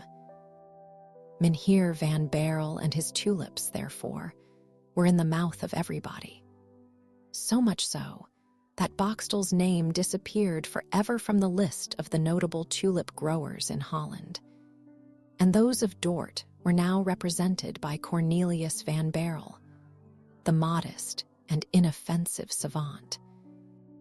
Engaging heart and soul in his pursuits of sowing, planting, and gathering, Van Baerle, caressed by the whole fraternity of tulip growers in Europe, entertained nor the least suspicion that there was at his very door a pretender whose throne he had usurped. He went on in his career, and consequently in his triumphs. And in the course of 2 years, he covered his borders with such marvelous productions as no mortal man, following in the tracks of the Creator, except perhaps Shakespeare and Rubens, have equaled in point of numbers. And also, if Dante had wished for a new type to be added to his characters of the Inferno, he might have chosen Boxtel during the period of Van Baerle's successes. Whilst Cornelius was weeding, manuring, watering his beds, whilst, kneeling on the turf border, he analyzed every vein of the flowering tulips and meditated on the modifications which might be effected by crosses of color or otherwise, Boxtel, concealed behind a small sycamore which he had trained at the top of the partition wall in the shape of a fan, watched, with his eyes starting from their sockets and with foaming mouth, every step and every gesture of his neighbor. And whenever he thought he saw him look happy, or descried a smile on his lips, or a flash of contentment glistening in his eyes, he poured out towards him such a volley of maledictions and furious threats as to make it indeed a matter of wonder that this venomous breath of envy and hatred did not carry a blight on the innocent flowers which had excited it. When the evil spirit has once taken hold of the heart of man, it urges him on, without letting him stop. Thus Boxtel soon was no longer content with seeing Van Baerle. He wanted to see his flowers, too. He had the feelings of an artist. The masterpiece of a rival engrossed his interest. He therefore bought a telescope, which enabled him to watch as accurately as did the owner himself every progressive development of the flower. From the moment when, in the first year, its pale seed leaf begins to peep from the ground, to that glorious one, when, after 5 years, its petals at last reveal the hidden treasures of its chalice. How often had the miserable, jealous man to observe in Van Baerle's bed's tulips, which dazzled him by their beauty, and almost choked him by their perfection. And then, after the first blush of the admiration which he could not help feeling, he began to be tortured by the pangs of envy, by that slow fever which creeps over the heart and changes it into a nest of vipers, each devouring the other and ever born anew. How often did Boxtel, in the midst of tortures which no pen is able fully to describe, how often did he feel an inclination to jump down into the garden during the night, to destroy the plants, to tear the bulbs with his teeth, and to sacrifice to his wrath the owner himself, if he should venture to stand up for the defense of his tulips. But to kill a tulip was a horrible crime in the eyes of a genuine tulip fancier. As to killing a man, it would not have mattered so very much. Yet Van Baerle made such progress in the noble science of growing tulips, which he seemed to master with the true instinct of genius, that Boxtel at last was maddened to such a degree as to think of throwing stones and sticks into the flower stands of his neighbor.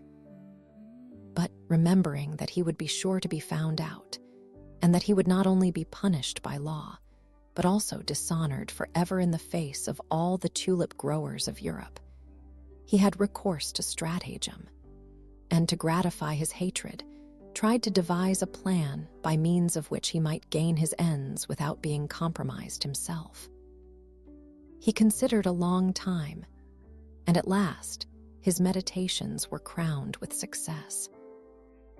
One evening he tied 2 cats together by their hind legs with a string about 6 feet in length, and threw them from the wall into the midst of that noble, that princely, that royal bed, which contained not only the Cornelius de Witt, but also the beauty of Brabant, milk white, edged with purple and pink, the marble of Rotterdam, color of flax, blossoms feathered red and flesh color, the wonder of Haarlem, the Columbine obscure, and the Columbine Claire Turney. The frightened cats, having alighted on the ground, first tried to fly each in a different direction, until the string by which they were tied together was tightly stretched across the bed.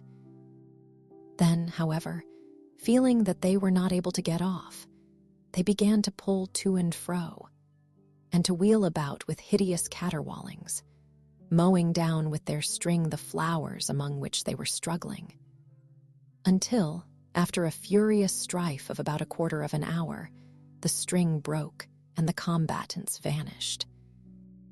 Boxtel, hidden behind his sycamore, could not see anything, as it was pitch dark. But the piercing cries of the cats told the whole tale, and his heart, overflowing with gall, now throbbed with triumphant joy. Boxtel was so eager to ascertain the extent of the injury that he remained at his post until morning, to feast, his eyes on the sad state in which the two cats had left the flower beds of his neighbor.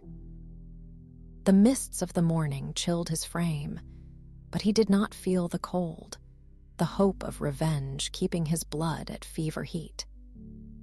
The chagrin of his rival was to pay for all the inconvenience which he incurred himself.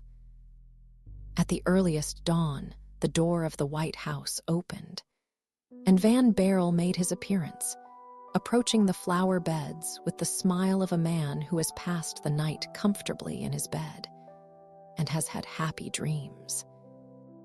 All at once, he perceived furrows and little mounds of earth on the beds, which only the evening before had been as smooth as a mirror. All at once, he perceived the symmetrical rows of his tulips to be completely disordered, like the pikes of a battalion in the midst of which a shell has fallen. He ran up to them with blanched cheek. Boxtel trembled with joy. 15 or 20 tulips, torn and crushed, were lying about, some of them bent, others completely broken and already withering, the sap oozing from their bleeding bulbs. How gladly would Van Baerle have redeemed that precious sap with his own blood. But what were his surprise and his delight? What was the disappointment of his rival? Not one of the 4 tulips which the latter had meant to destroy was injured at all. They raised proudly their noble heads above the corpses of their slain companions. This was enough to console Van Baerle, and enough to fan the rage of the horticultural murderer, who tore his hair at the sight of the effects of the crime which he had committed in vain. Van Baerle could not imagine the cause of the mishap, which, fortunately, was of far less consequence than it might have been. On making inquiries, he learned that the whole night had been disturbed by terrible caterwaulings. He besides found traces of the cats, their footmarks and hairs left behind on the battlefield. To guard, therefore, in future against a similar outrage, he gave orders that henceforth one of the under-gardeners should sleep in the garden in a sentry box near the flower beds. Boxtel heard him give the order, and saw the sentry box put up that very day. But he deemed himself lucky in not having been suspected, and being more than ever incensed against the successful horticulturist, he resolved to bide his time. Just then, the Tulip Society of Haarlem offered a prize for the discovery. We dare not say the manufacture of a large black tulip without a spot of color, a thing which had not yet been accomplished and was considered impossible, as at that time there did not exist a flower of that species approaching even to a dark nut brown. It was, therefore, generally said that the founders of the prize might just as well have offered 2 millions as 100,000 guilders, since no one would be able to gain it. The tulip-growing world, however, was thrown by it into a state of most active commotion. Some fanciers caught at the idea without believing it practicable, but such is the power of imagination among florists, that although considering the undertaking as certain to fail, all their thoughts were engrossed by that great black tulip, which was looked upon to be as chimerical as the black swan of Horace or the white raven of French tradition. Van Baerle was one of the tulip growers who were struck with the idea. Boxtel thought of it in the light of a speculation. Van Baerle, as soon as the idea had once taken root in his clear and ingenious mind, began slowly the necessary planting and cross-breeding to reduce the tulips, which he had grown already from red to brown, and from brown to dark brown. By the next year, he had obtained flowers of a perfect nut brown, and Boxtel espied them in the border, whereas he had himself as yet only succeeded in producing the light brown. It might perhaps be interesting to explain to the gentle reader the beautiful chain of theories which go to prove that the tulip borrows its colors from the elements. Perhaps we should give him pleasure if we were to maintain and establish that nothing is impossible for a florist who avails himself with judgment and discretion and patience of the sun's heat, the clear water, the juices of the earth, and the cool breezes. But this is not a treatise upon tulips in general. It is the story of one particular tulip which we have undertaken to write, and to that we limit ourselves, however alluring the subject, which is so closely allied to ours. Boxtel, once more worsted by the superiority of his hated rival, was now completely disgusted with tulip growing, and being driven half mad, devoted himself entirely to observation. The house of his rival was quite open to view, a garden exposed to the sun, cabinets with glass walls, shelves, cupboards, boxes, and ticketed pigeonholes, which could easily be surveyed by the telescope. Boxtel allowed his bulbs to rot in the pits, his seedlings to dry up in their cases, and his tulips to wither in the borders, and henceforward occupied himself with nothing else but the doings at Van Barrel's. He breathed through the stalks of Van Barrel's tulips, quenched his thirst with the water he sprinkled upon them, and feasted on the fine, soft earth which his neighbors scattered upon his cherished bulbs. But the most curious part of the operations was not performed in the garden. It might be 1 o'clock in the morning when Van Barrel went up to his laboratory, into the glazed cabinet whither Boxtel's telescope had such an easy access. And here, as soon as the lamp illuminated the walls and windows, Boxtel saw the inventive genius of his rival at work. He beheld him sifting his seeds and soaking them in liquids which were destined to modify or to deepen their colors. He knew what Cornelius meant when heating certain grains, then moistening them, then combining them with others by a sort of grafting, a minute and marvelously delicate manipulation. And when he shut up in darkness, those which were expected to furnish the black color, exposed to the sun or to the lamp those which were to produce red, and placed between the endless reflections of 2 water mirrors those intended for white, the pure representation of the limpid element.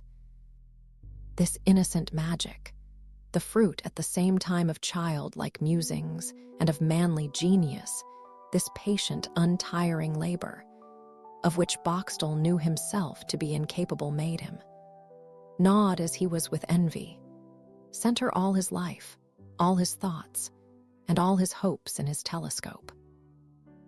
For strange to say, the love and interest of horticulture had not deadened in Isaac his fierce envy and thirst of revenge.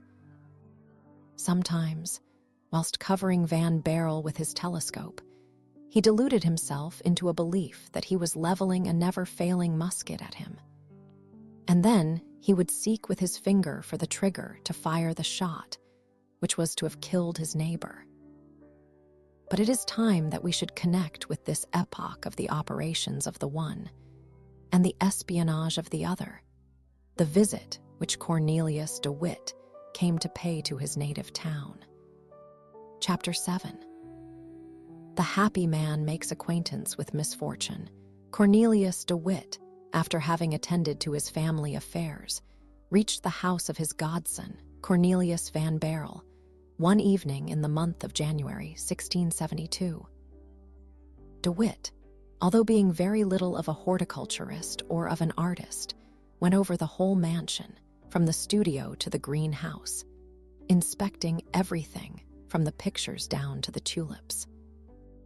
He thanked his godson for having joined him on the deck of the admiral's ship, the 7 Provinces, during the Battle of Southwold Bay, and for having given his name to a magnificent tulip.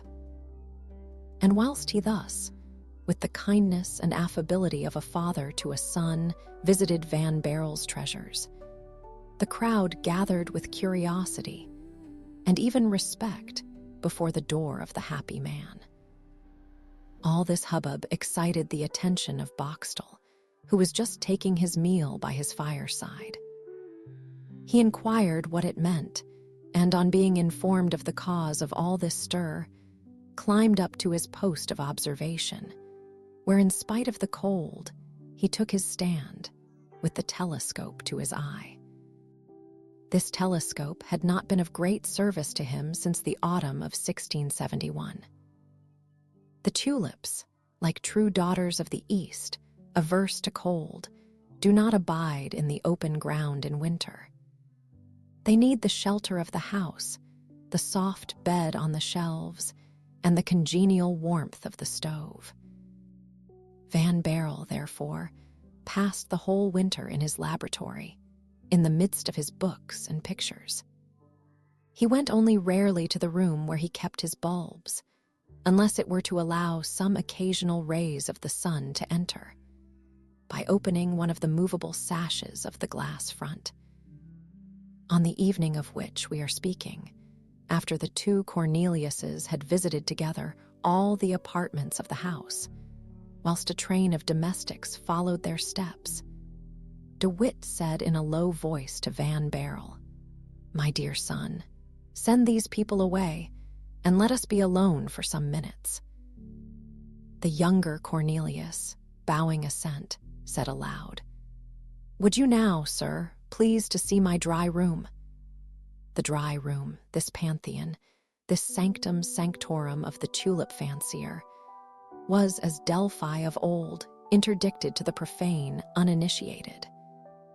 Never had any of his servants been bold enough to set his foot there. Cornelius admitted only the inoffensive broom of an old Frisian housekeeper, who had been his nurse, and who from the time when he had devoted himself to the culture of tulips ventured no longer to put onions in his stews, for fear of pulling to pieces and mincing the idol of her foster child. At the mere mention of the dry room, therefore, the servants who were carrying the lights respectfully fell back. Cornelius, taking the candlestick from the hands of the foremost, conducted his godfather into that room, which was no other than that very cabinet with a glass front into which Boxtel was continually prying with his telescope. The envious spy was watching more intently than ever. First of all, he saw the walls and windows lit up. Then two dark figures appeared. One of them, tall, majestic, stern, sat down near the table on which Van Baerle had placed the taper. In this figure, Boxtel recognized the pale features of Cornelius de Witt, whose long hair, parted in front, fell over his shoulders. De Witt, after having said some few words to Cornelius, the meaning of which the prying neighbor could not read in the movement of his lips, took from his breast pocket a white parcel, carefully sealed, which Boxtel, judging from the manner in which Cornelius received it, and placed it in one of the presses, supposed to contain papers of the greatest importance. His first thought was that this precious deposit enclosed some newly imported bulbs from Bengal or Ceylon. But he soon reflected that Cornelius de Witt was very little addicted to tulip growing, and that he only occupied himself with the affairs of man, a pursuit by far less peaceful and agreeable than that of the florist. He therefore came to the conclusion that the parcel contained simply some papers, and that these papers were relating to politics. But why should papers of political import be entrusted to Van Baerle, who not only was, but also boasted of being, an entire stranger to the science of government, which, in his opinion, was more occult than alchemy itself? It was undoubtedly a deposit which Cornelius de Witt, already threatened by the unpopularity with which his countrymen were going to honor him, was placing in the hands of his godson. A contrivance so much the more cleverly devised, as it certainly was not at all likely that it should be searched for at the house of one who had always stood aloof from every sort of intrigue. And besides, if the parcel had been made up of bulbs, Boxtel knew his neighbor too well not to expect that Van Baerle would not have lost one moment in satisfying his curiosity and feasting his eyes on the present which he had received. But on the contrary, Cornelius had received the parcel from the hands of his godfather with every mark of respect, and put it by with the same respectful manner in a drawer, stowing it away so that it should not take up too much of the room which was reserved to his bulbs. The parcel thus being secreted, Cornelius de Witt got up, pressed the hand of his godson, and turned towards the door, Van Baerle seizing the candlestick and lighting him on his way down to the street, which was still crowded with people who wished to see their great fellow citizen getting into his coach. Boxtel had not been mistaken in his supposition. The deposit entrusted to Van Baerle and carefully locked up by him was nothing more nor less than John de Witt's correspondence with the Marquis de Louvois, the war minister of the King of France. Only the godfather forbore giving to his godson the least intimation concerning the political importance of the secret, merely desiring him not to deliver the parcel to anyone but to himself, or to whomsoever he should send to claim it in his name. And Van Baerle, as we have seen, locked it up with his most precious bulbs, to think no more of it after his godfather had left him. Very unlike Boxtel, who looked upon this parcel as a clever pilot does on the distant and scarcely perceptible cloud which is increasing on its way, and which is fraught with a storm. Little dreaming of the jealous hatred of his neighbor, Van Baerle had proceeded step by step towards gaining the prize offered by the Horticultural Society of Haarlem. He had progressed from hazelnut shade to that of roasted coffee, and on the very day when the frightful events took place at The Hague, which we have related in the preceding chapters, we find him, about 1 o'clock in the day, gathering from the border the young suckers raised from tulips of the color of roasted coffee, and which, being expected to flower for the first time in the spring of 1675, would undoubtedly produce the large black tulip required by the Haarlem Society.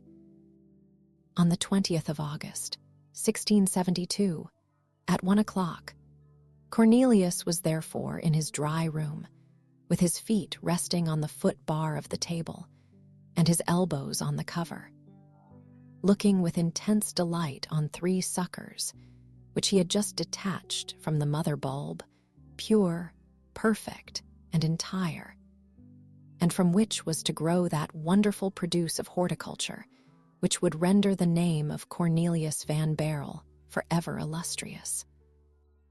"I shall find the black tulip," said Cornelius to himself, whilst detaching the suckers. "I shall obtain the 100,000 guilders offered by the society. I shall distribute them among the poor of Dort. And thus the hatred which every rich man has to encounter in times of civil wars will be soothed down, and I shall be able, without fearing any harm either from Republicans or Orangists, to keep as heretofore my borders in splendid condition. I need no more be afraid lest on the day of a riot the shopkeepers of the town and the sailors of the port should come and tear out my bulbs, to boil them as onions for their families, as they have sometimes quietly threatened when they happen to remember my having paid 200 or 300 guilders for one bulb. It is therefore settled. I shall give the 100,000 guilders of the Haarlem prize to the poor." And yet, here Cornelius stopped and heaved a sigh.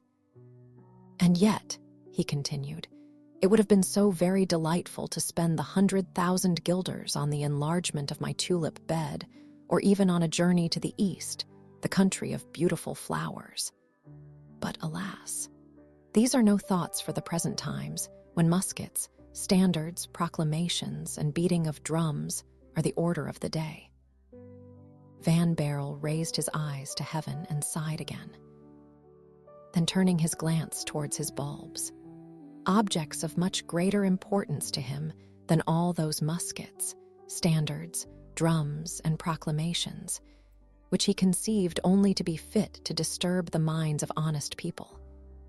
He said, "These are, indeed, beautiful bulbs. How smooth they are, how well formed. There is that air of melancholy about them which promises to produce a flower of the color of ebony. On their skin, you cannot even distinguish the circulating veins with the naked eye. Certainly, not a light spot will disfigure the tulip which I have called into existence. And by what name shall we call this offspring of my sleepless nights, of my labor and my thought? Tulipa nigra barlensis. Yes, barlensis, a fine name. All the tulip fanciers, that is to say, all the intelligent people of Europe will feel a thrill of excitement when the rumor spreads to the four quarters of the globe. The grand black tulip is found. How is it called? The fanciers will ask. Tulipa nigra barlensis. Why barlensis after its grower, Van Barrel, will be the answer. And who is this Van Barrel? It is the same who has already produced 5 new tulips, the Jane, the John de Witt, the Cornelius de Witt, etc. Well, that is what I call my ambition. It will cause tears to no one. And people will talk of my Tulipa nigra barlensis, when perhaps my godfather, this sublime politician, is only known from the tulip to which I have given his name. Oh, these darling bulbs! When my tulip has flowered, Barrel continued in his soliloquy, and when tranquility is restored in Holland, I shall give to the poor only 50,000 guilders, which, after all, is a goodly sum for a man who is under no obligation whatever. Then, with the remaining 50,000 guilders, I shall make experiments. With them, I shall succeed in imparting scent to the tulip. Ah, if I succeed in giving it the odor of the rose or the carnation, or, what would be still better, a completely new scent. If I restored to this queen of flowers its natural distinctive perfume, which she has lost in passing from her Eastern to her European throne, and which she must have in the Indian peninsula at Goa, Bombay, and Madras, and especially in that island which in olden times, as is asserted, was the terrestrial paradise, and which is called Ceylon. Oh, what glory! I must say, I would then rather be Cornelius Van Barrel than Alexander, Caesar, or Maximilian. Oh, the admirable bulbs! Thus Cornelius indulged in the delights of contemplation and was carried away by the sweetest dreams. Suddenly, the bell of his cabinet was rung much more violently than usual. Cornelius, startled, laid his hands on his bulbs and turned round. "Who is here?" he asked. "Sir," answered the servant, "it is a messenger from The Hague." "A messenger from The Hague? What does he want?" "Sir, it is Creek. Creek, the confidential servant of Mynheer John de Witt." "Good, let him wait." "I cannot wait," said a voice in the lobby, and at the same time forcing his way in, Creek rushed into the dry room. This abrupt entrance was such an infringement on the established rules of the household of Cornelius Van Barrel, that the latter, at the sight of Creek, almost convulsively moved his hand which covered the bulbs, so that 2 of them fell on the floor, one of them rolling under a small table, and the other into the fireplace. "Zounds," said Cornelius, eagerly picking up his precious bulbs. "What's the matter?" "The matter, sir," said Creek, laying a paper on the large table on which the third bulb was lying. "The matter is that you are requested to read this paper without losing one moment." And Creek, who thought he had remarked in the streets of Dort symptoms of a tumult similar to that which he had witnessed before his departure from The Hague, ran off without even looking behind him. All right, my dear Creek," said Cornelius, stretching his arm under the table for the bulb. "Your paper shall be read, indeed it shall." Then, examining the bulb which he held in the hollow of his hand, he said, "Well, here is one of them uninjured. That confounded Creek. Thus to rush into my dry room. Let us now look after the other." And without laying down the bulb which he already held, Beryl went to the fireplace, knelt down and stirred with the tip of his finger the ashes, which fortunately were quite cold. He at once felt the other bulb. "Well, here it is," he said, and looking at it with almost fatherly affection, he exclaimed, "Uninjured as the first." At this very instant, and whilst Cornelius, still on his knees, was examining his pets, the door of the dry room was so violently shaken and opened in such a brusque manner that Cornelius felt rising in his cheeks and his ears the glow of that evil counselor which is called wrath. "Now, what is it again?" he demanded. "Are people going mad here?" "Oh, sir," cried the servant, rushing into the dry room with a much paler face and with a much more frightened mien than Creek had shown. "Well," asked Cornelius, foreboding some mischief from the double breach of the strict rule of his house. "Oh, sir, fly quick," cried the servant.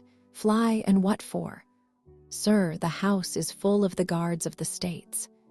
What do they want?" "They want you." "What for?" "To arrest you." Arrest me, do you say?" "Yes, sir, and they are headed by a magistrate." "What's the meaning of all this?" said Van Baerle, grasping in his hands the two bulbs and directing his terrified glance towards the staircase. They are coming up, cried the servant.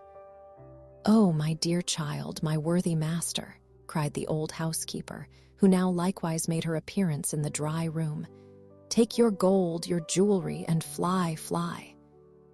"But how shall I make my escape, nurse?" said Van Baerle. "Jump out of the window." 25 feet from the ground. "But you will fall on 6 feet of soft soil." "Yes, but I should fall on my tulips." "Never mind, jump out." Cornelius took the third bulb, approached the window, and opened it, but seeing what havoc he would necessarily cause in his borders, and more than this, what a height he would have to jump, he called out, "Never," and fell back a step. At this moment, they saw across the banister of the staircase the points of the halberds of the soldiers rising. The housekeeper raised her hands to heaven. As to Cornelius Van Baerle, it must be stated to his honor, not as a man, but as a tulip fancier, his only thought was for his inestimable bulbs. Looking about for a paper in which to wrap them up, he noticed the fly leaf from the Bible, which Creek had laid upon the table, took it without in his confusion remembering whence it came, folded in it the 3 bulbs, secreted them in his bosom, and waited. At this very moment, the soldiers, preceded by a magistrate, entered the room. "Are you Dr. Cornelius Van Baerle?" demanded the magistrate, who, although knowing the young man very well, put his question according to the forms of justice, which gave his proceedings a much more dignified air. "I am that person, Master Van Spennen," answered Cornelius politely to his judge, "and you know it very well. Then give up to us the seditious papers which you secrete in your house." "The seditious papers," repeated Cornelius, quite dumbfounded at the imputation. "Now don't look astonished, if you please.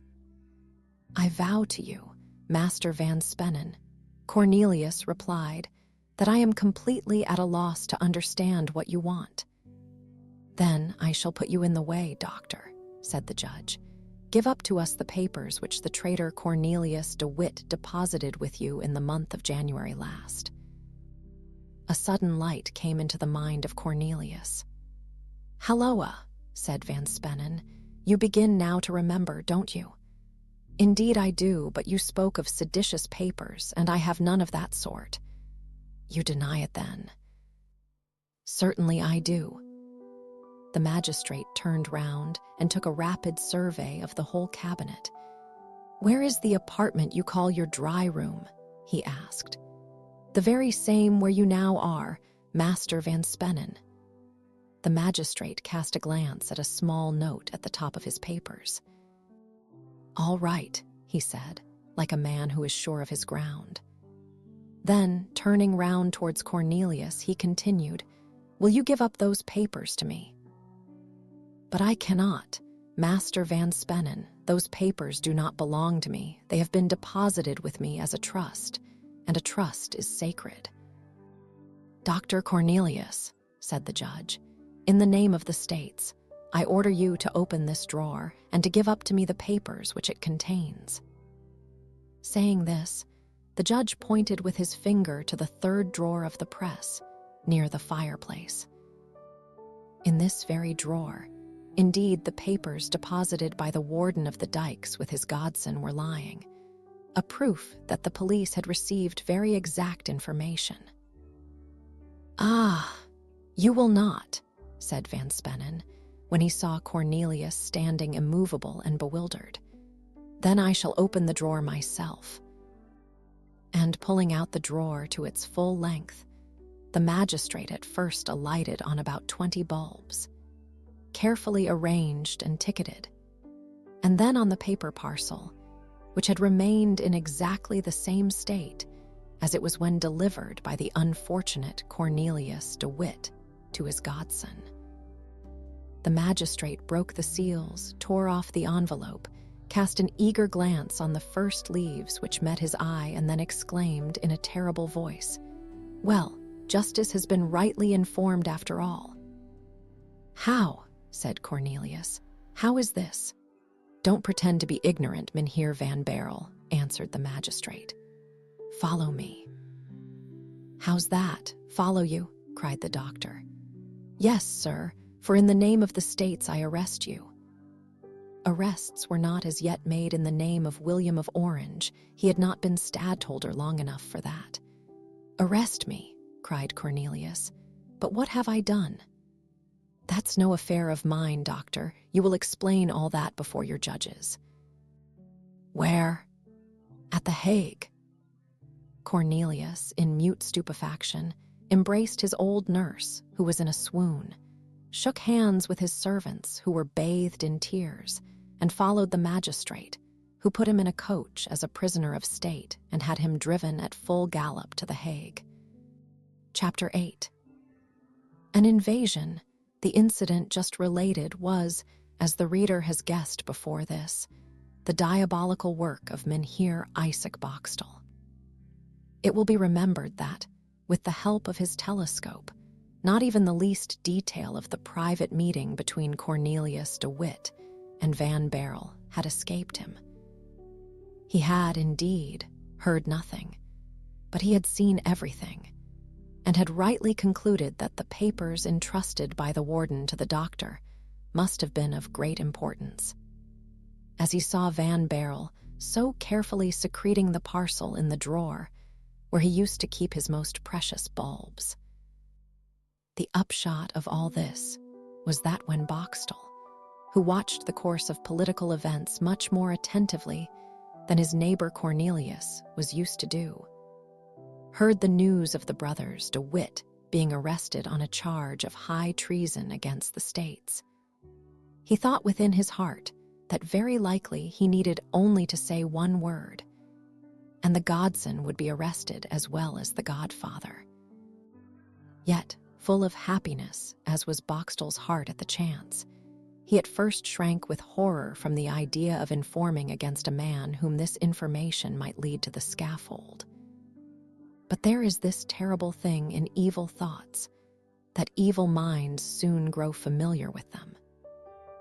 Besides this, Mynheer Isaac Boxtel encouraged himself with the following sophism: Cornelius de Witt is a bad citizen, as he is charged with high treason and arrested. I, on the contrary, am a good citizen, as I am not charged with anything in the world, as I am as free as the air of heaven.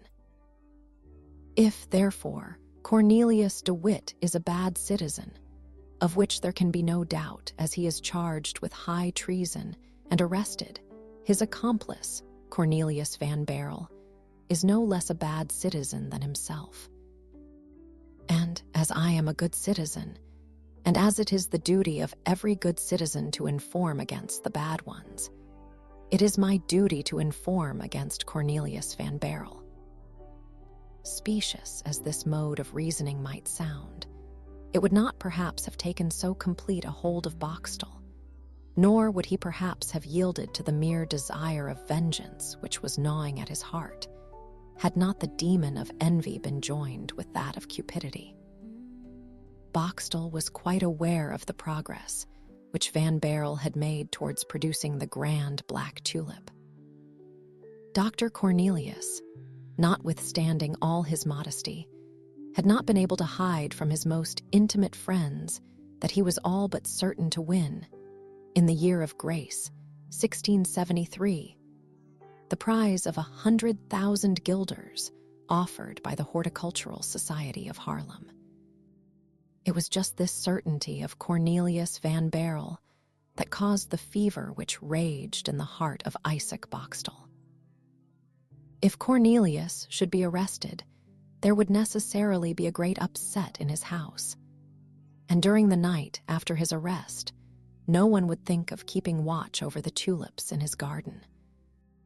Now in that night, Boxtel would climb over the wall, and as he knew the position of the bulb which was to produce the grand Black Tulip, he would filch it. And instead of flowering for Cornelius, it would flower for him, Isaac.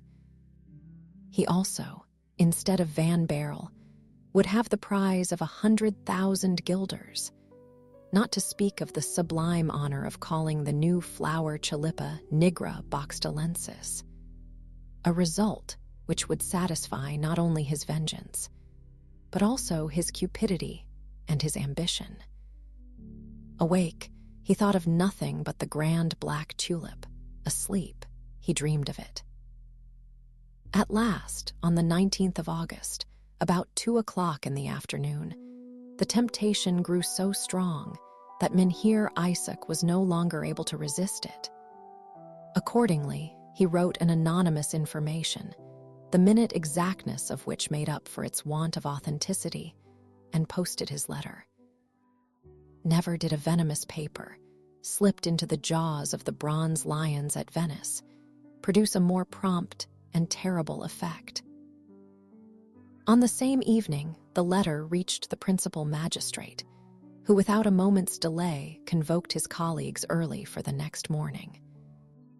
On the following morning, therefore, they assembled and decided on Van Baerle's arrest, placing the order for its execution in the hands of Master Van Spennen, who, as we have seen, performed his duty like a true Hollander, and who arrested the doctor at the very hour when the Orange party at The Hague were roasting the bleeding shreds of flesh torn from the corpses of Cornelius and John de Witt.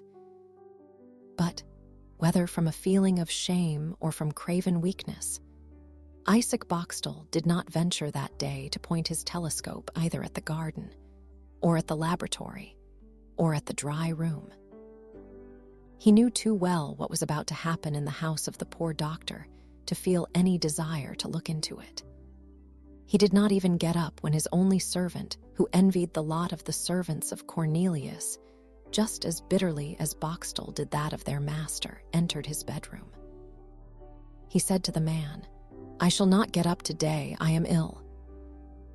About 9 o'clock, he heard a great noise in the street which made him tremble. At this moment he was paler than a real invalid, and shook more violently than a man in the height of fever. His servant entered the room. Boxtel hid himself under the counterpane. "Oh, sir," cried the servant, not without some inkling that, whilst deploring the mishap which had befallen Van Baerle, he was announcing agreeable news to his master. "Oh, sir, you do not know, then, what is happening at this moment." "How can I know it?" answered Boxtel, with an almost unintelligible voice. "Well, Mynheer Boxtel, at this moment your neighbor Cornelius Van Baerle is arrested for high treason." "Nonsense," Boxtel muttered with a faltering voice. "The thing is impossible." "Faith, sir, at any rate that's what people say. And besides, I have seen Judge Van Spennen with the archers entering the house." "Well, if you have seen it with your own eyes, that's a different case altogether." "At all events," said the servant, "I shall go and inquire once more. Be you quiet, sir, I shall let you know all about it." Boxtel contented himself with signifying his approval of the zeal of his servant by dumb show. The man went out and returned in half an hour. "Oh, sir, all that I told you is indeed quite true." "How so?" "Mynheer Van Baerle is arrested and has been put into a carriage, and they are driving him to The Hague." "To The Hague?" "Yes, to The Hague, and if what people say is true, it won't do him much good." "And what do they say?" Boxtel asked. "Faith, sir, they say, but it is not quite sure that by this hour the burghers must be murdering Mynheer Cornelius and Mynheer John de Witt." "Oh," muttered, or rather growled Boxtel, closing his eyes from the dreadful picture which presented itself to his imagination. "Why, to be sure," said the servant to himself, whilst leaving the room, "Mynheer Isaac Boxtel must be very sick not to have jumped from his bed on hearing such good news." And in reality, Isaac Boxtel was very sick, like a man who has murdered another. But he had murdered his man with a double object. The first was attained, the second was still to be attained. Night closed in. It was the night which Boxtel had looked forward to. As soon as it was dark, he got up. He then climbed into his sycamore. He had calculated correctly. No one thought of keeping watch over the garden. The house and the servants were all in the utmost confusion. He heard the clock strike 10, 11, 12. At midnight, with a beating heart, trembling hands, and a livid countenance, he descended from the tree, took a ladder, leaned it against the wall, mounted it to the last step but one, and listened. All was perfectly quiet. Not a sound broke the silence of the night. One solitary light, that of the housekeeper, was burning in the house. This silence and this darkness emboldened Boxtel. He got astride the wall, stopped for an instant, and after having ascertained that there was nothing to fear, he put his ladder from his own garden into that of Cornelius, and descended. Then, knowing to an inch where the bulbs which were to produce the black tulip were planted, he ran towards the spot, following, however, the gravelled walks in order not to be betrayed by his footprints, and on arriving at the precise spot, he proceeded, with the eagerness of a tiger, to plunge his hand into the soft ground. He found nothing, and thought he was mistaken. In the meanwhile, the cold sweat stood on his brow. He felt about close by it, nothing. He felt about on the right and on the left, nothing. He felt about in front and at the back, nothing. He was nearly mad when at last he satisfied himself that on that very morning the earth had been disturbed. In fact, whilst Boxtel was lying in bed, Cornelius had gone down to his garden, had taken up the mother bulb, and, as we have seen, divided it into 3. Boxtel could not bring himself to leave the place. He dug up with his hands more than 10 square feet of ground. At last, no doubt remained of his misfortune. Mad with rage, he returned to his ladder, mounted the wall, drew up the ladder, flung it into his own garden, and jumped after it. All at once, a last ray of hope presented itself to his mind. The seedling bulbs might be in the dry room. It was therefore only requisite to make his entry there, as he had done into the garden. There he would find them, and moreover, it was not at all difficult, as the sashes of the dry room might be raised like those of a greenhouse. Cornelius had opened them on that morning, and no one had thought of closing them again. Everything, therefore, depended upon whether he could procure a ladder of sufficient length, one of 25 feet instead of 10.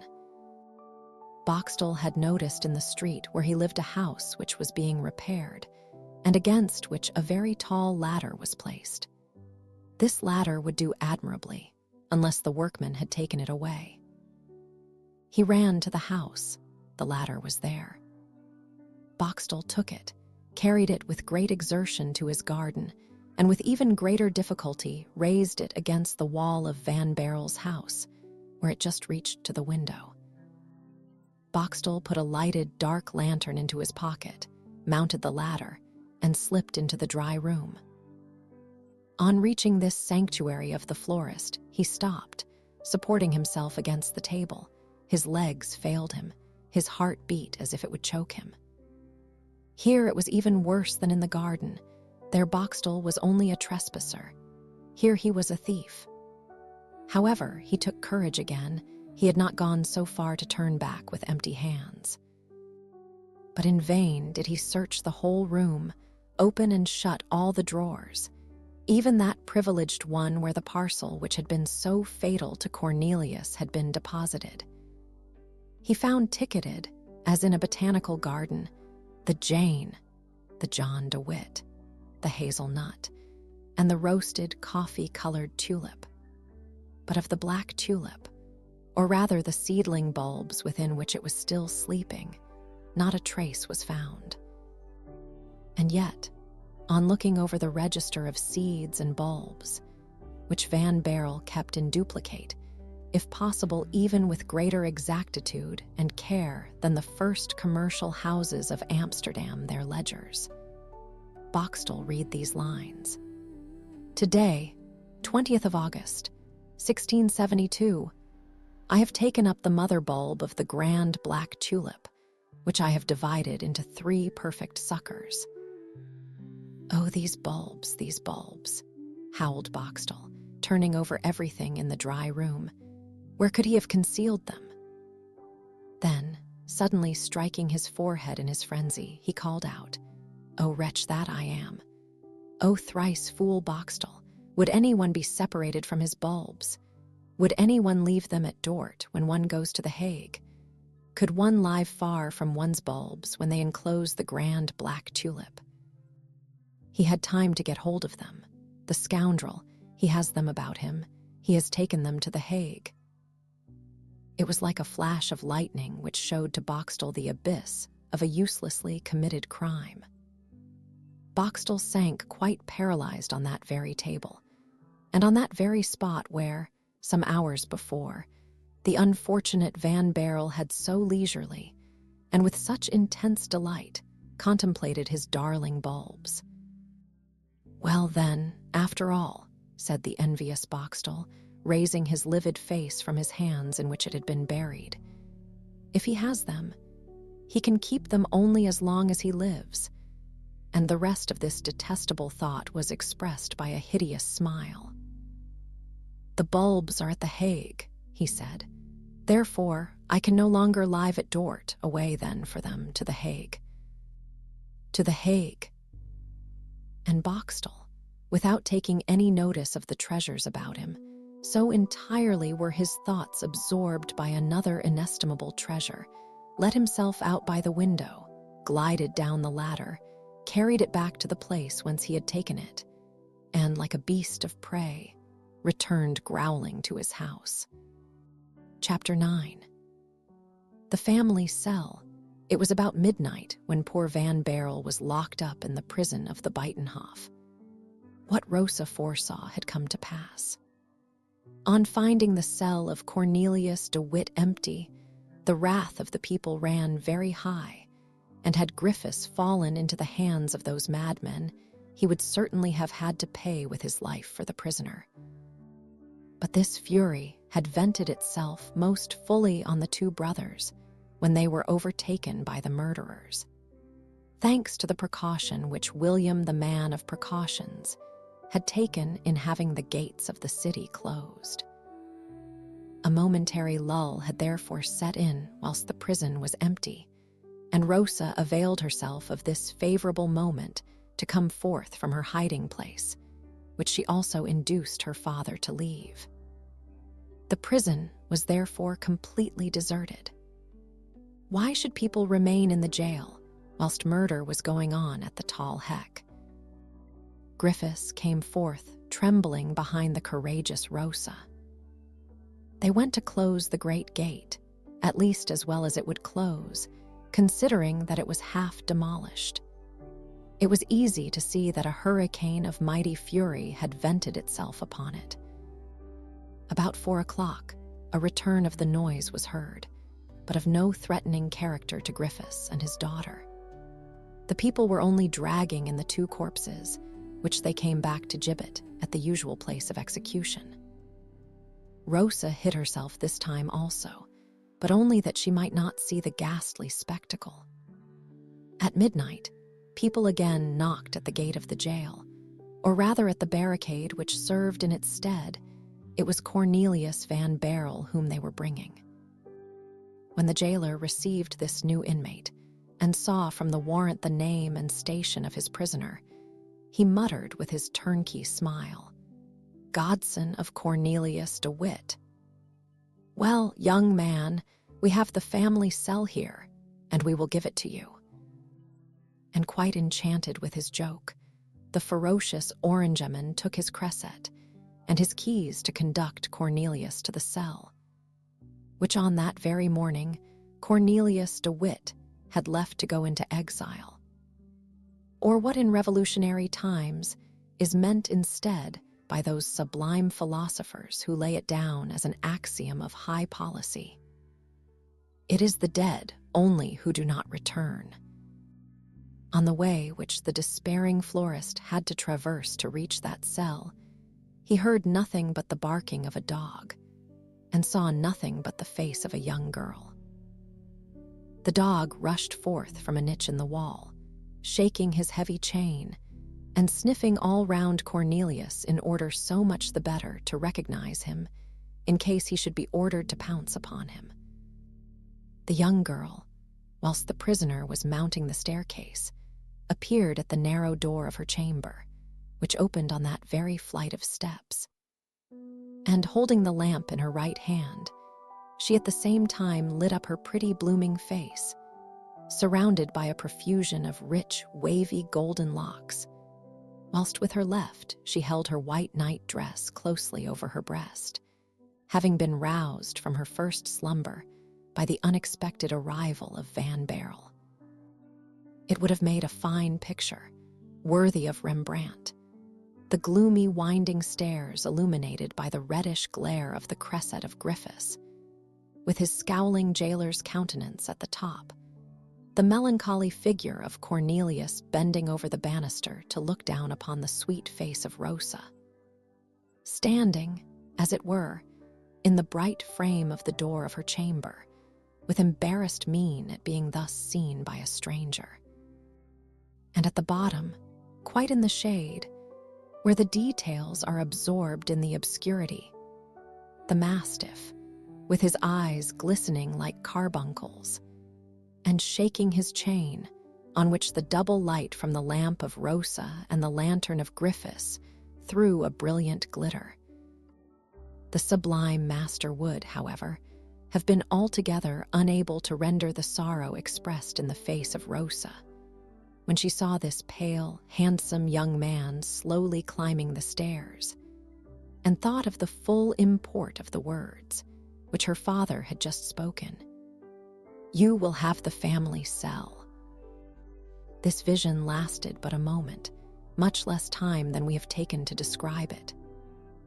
Griffiths then proceeded on his way. Cornelius was forced to follow him, and 5 minutes afterwards he entered his prison, of which it is unnecessary to say more, as the reader is already acquainted with it. Griffiths pointed with his finger to the bed on which the martyr had suffered so much, who on that day had rendered his soul to God. Then, taking up his cresset, he quitted the cell. Thus left alone, Cornelius threw himself on his bed, but he slept not. He kept his eye fixed on the narrow window, barred with iron, which looked on the Buitenhof, and in this way saw from behind the trees that first pale beam of light which morning sheds on the earth as a white mantle. Now and then, during the night, horses had galloped at a smart pace over the Buitenhof. The heavy tramp of the patrols had resounded from the pavement, and the slow matches of the arquebuses, flaring in the east wind, had thrown up at intervals a sudden glare as far as to the panes of his window. But when the rising sun began to gild the coping stones at the gable ends of the houses, Cornelius, eager to know whether there was any living creature about him, approached the window and cast a sad look round the circular yard before him. At the end of the yard, a dark mass, tinted with a dingy blue by the morning dawn, rose before him, its dark outlines standing out in contrast to the houses already illuminated by the pale light of early morning. Cornelius recognized the gibbet. On it were suspended 2 shapeless trunks, which indeed were no more than bleeding skeletons. The good people of The Hague had chopped off the flesh of its victims, but faithfully carried the remainder to the gibbet, to have a pretext for a double inscription written on a huge placard, on which Cornelius, with the keen sight of a young man of 28, was able to read the following lines, daubed by the coarse brush of a sign painter. Here are hanging the great rogue of the name of John de Witt, and the little rogue Cornelius de Witt, his brother, 2 enemies of the people, but great friends of the King of France. Cornelius uttered a cry of horror, and in the agony of his frantic terror, knocked with his hands and feet at the door so violently and continuously that Griffiths, with his huge bunch of keys in his hand, ran furiously up. The jailer opened the door, with terrible imprecations against the prisoner, who disturbed him at an hour which Master Griffiths was not accustomed to be aroused. "Well, now, by my soul, he is mad, this new De Witt," he cried, "but all those De Witts have the devil in them." "Master, master," cried Cornelius, seizing the jailer by the arm and dragging him towards the window. "Master, what have I read down there?" "Where down there?" "On that placard." And trembling, pale, and gasping for breath, he pointed to the gibbet at the other side of the yard with the cynical inscription surmounting it. Griffiths broke out into a laugh. Eh," he answered. "So you have read it. Well, my good sir, that's what people will get for corresponding with the enemies of His Highness the Prince of Orange. The brothers De Witt are murdered." Cornelius muttered, with the cold sweat on his brow, and sank on his bed, his arms hanging by his side and his eyes closed. "The brothers De Witt have been judged by the people," said Griffiths. "You call that murdered, do you? Well, I call it executed." And seeing that the prisoner was not only quiet, but entirely prostrate and senseless, he rushed from the cell, violently slamming the door and noisily drawing the bolts.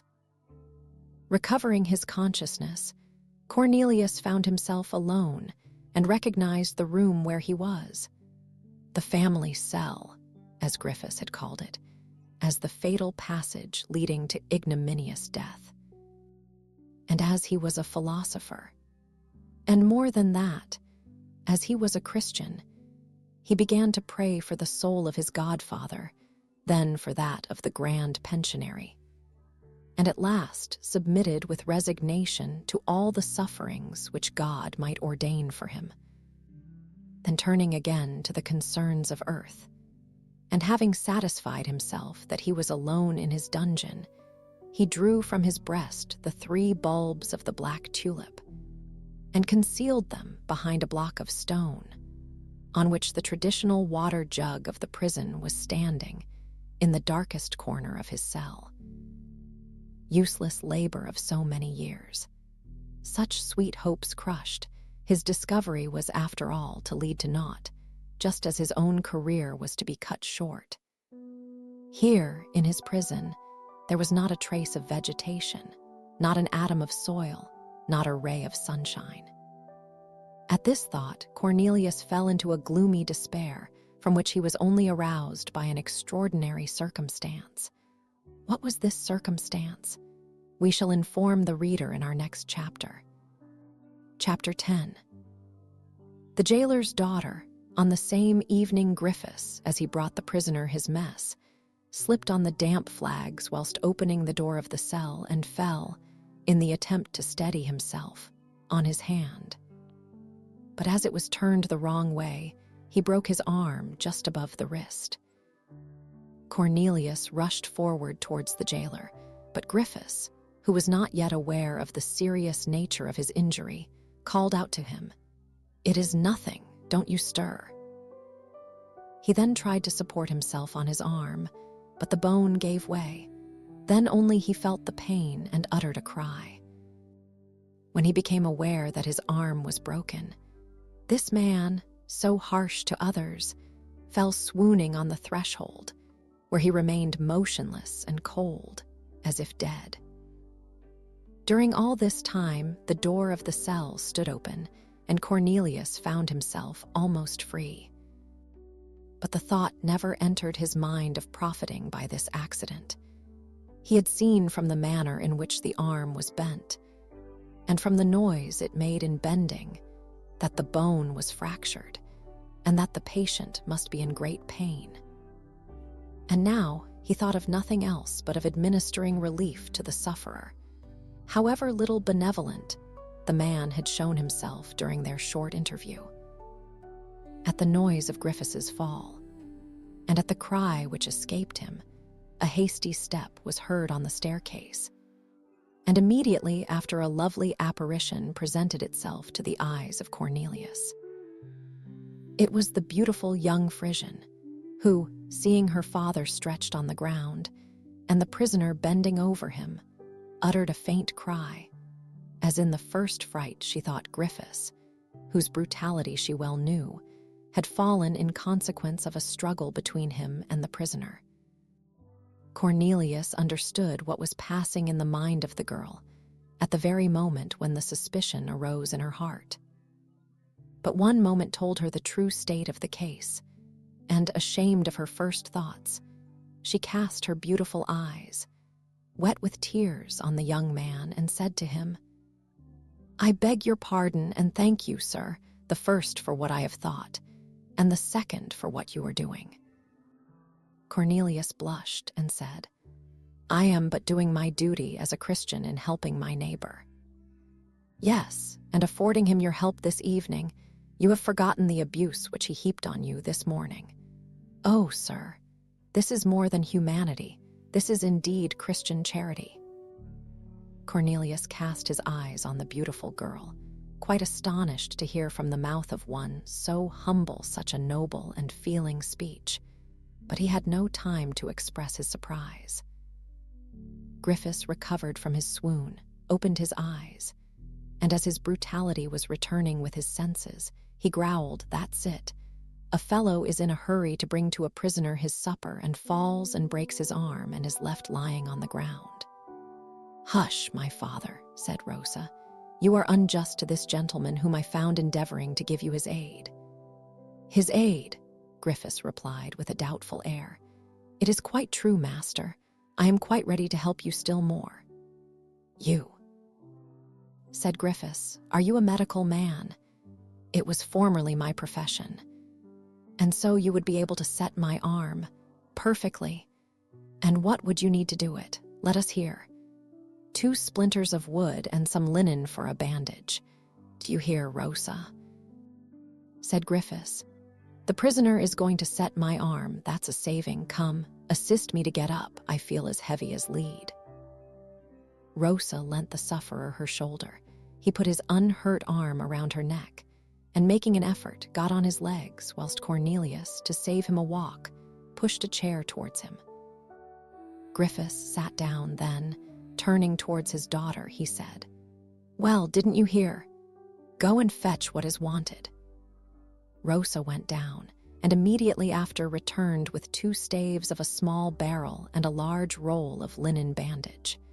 Cornelius had made use of the intervening moments to take off the man's coat and to tuck up his shirt sleeve.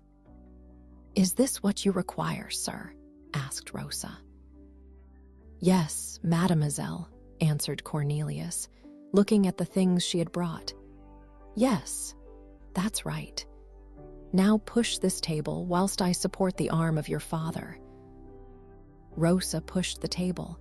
Cornelius placed the broken arm on it so as to make it flat, and with perfect skill set the bone, adjusted the splinters, and fastened the bandages. At the last touch, the jailer fainted a second time. Go and fetch vinegar, mademoiselle, said Cornelius. We will bathe his temples and he will recover.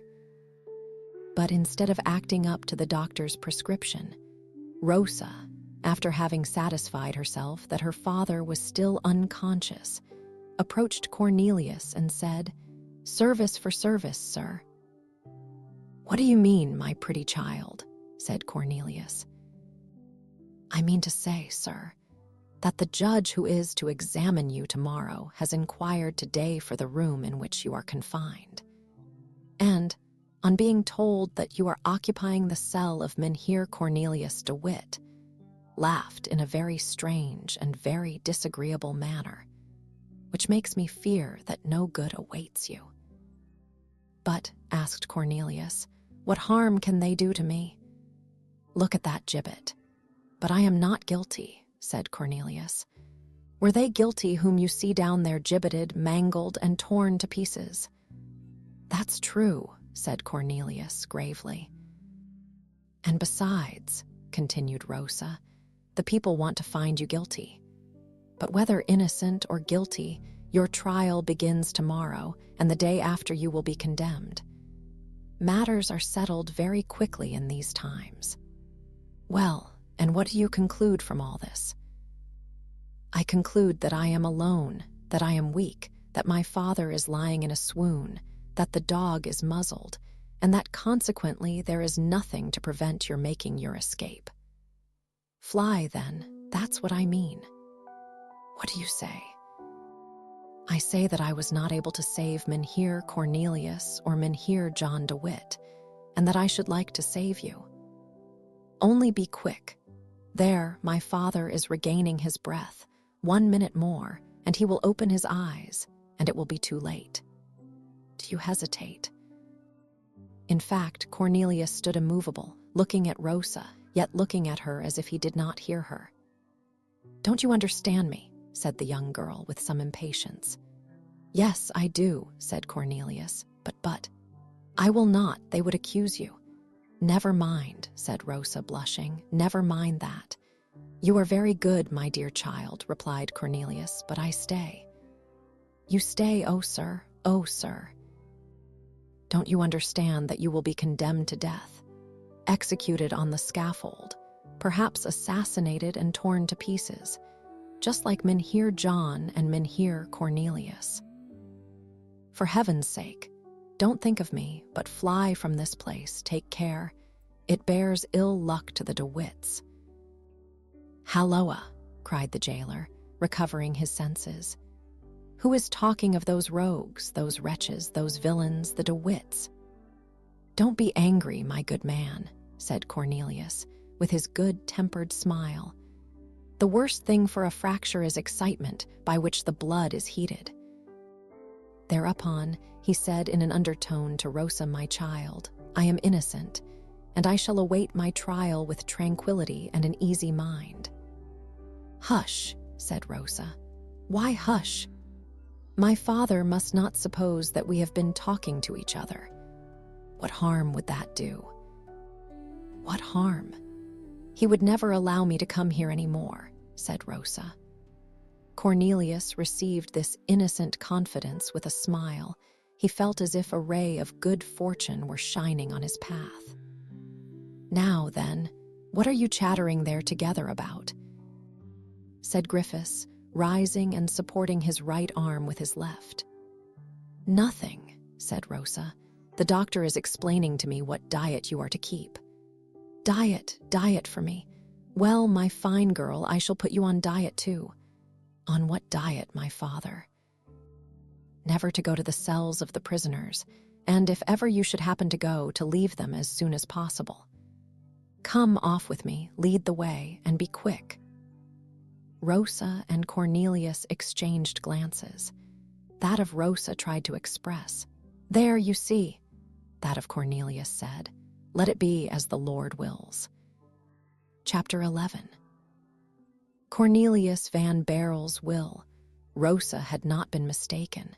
The judges came on the following day to the Buitenhof and proceeded with the trial of Cornelius Van Barrel.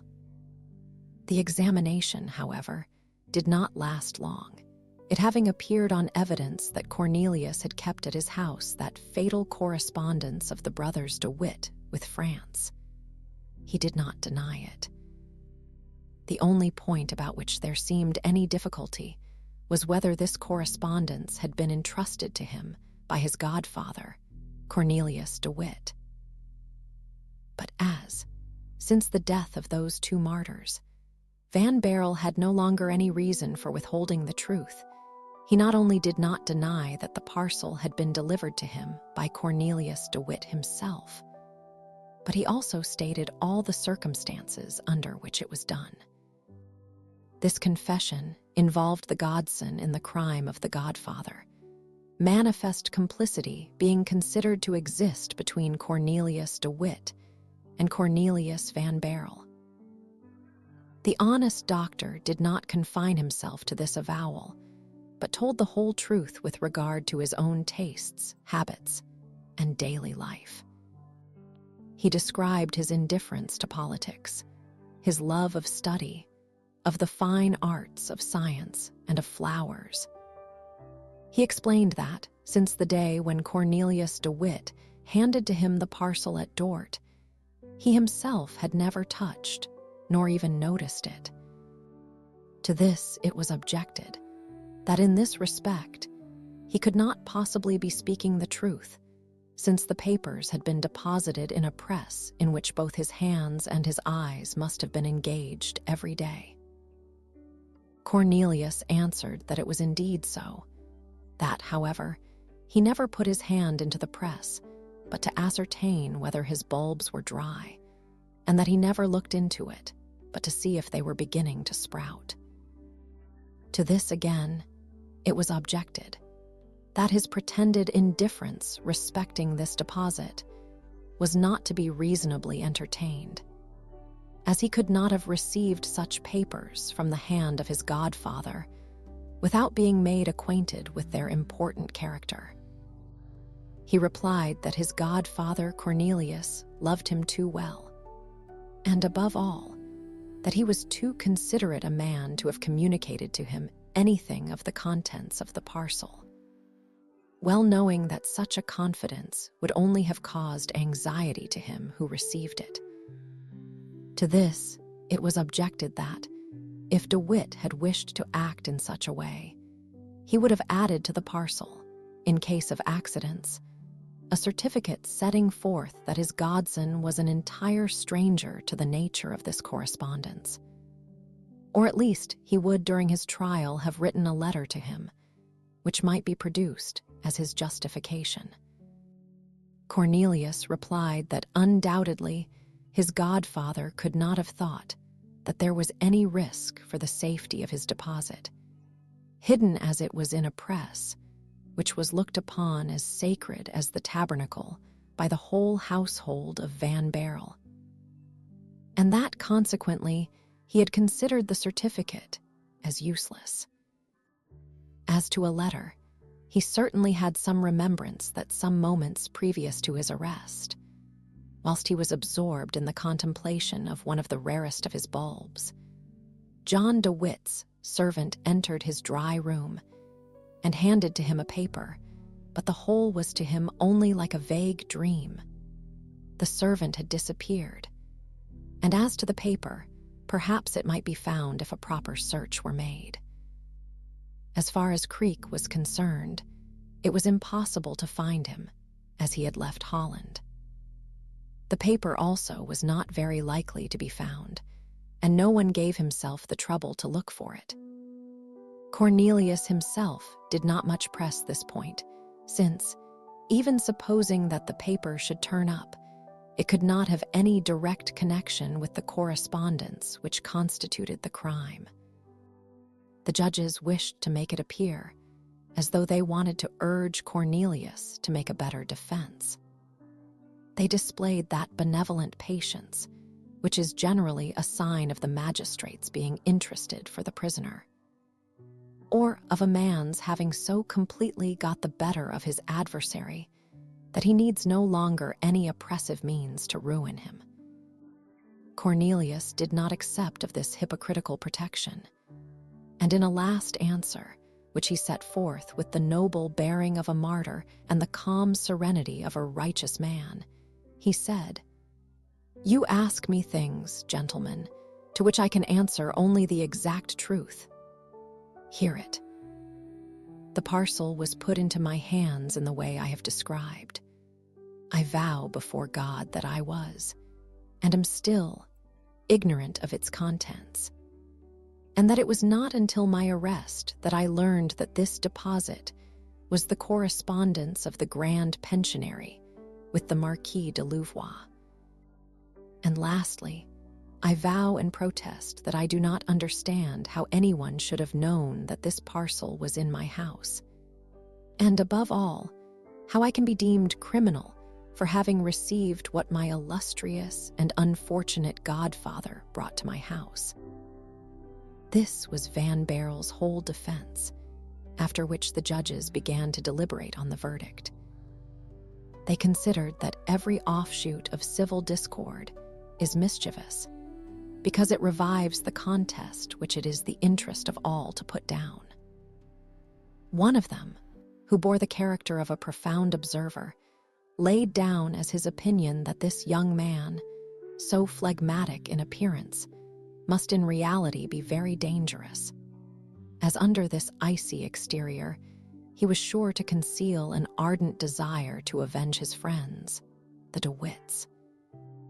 Another observed that the love of tulips agreed perfectly well with that of politics, and that it was proved in history that many very dangerous men were engaged in gardening, just as if it had been their profession, whilst really they occupied themselves with perfectly different concerns.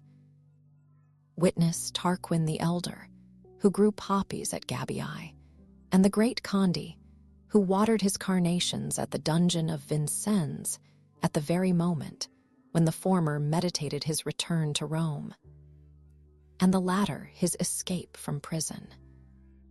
The judge summed up with the following dilemma. Either Cornelius Van Baerle is a great lover of tulips or a great lover of politics. In either case, he has told us a falsehood. First, because his having occupied himself with politics is proved by the letters which were found at his house. And secondly, because his having occupied himself with tulips is proved by the bulbs which leave no doubt of the fact. And herein lies the enormity of the case.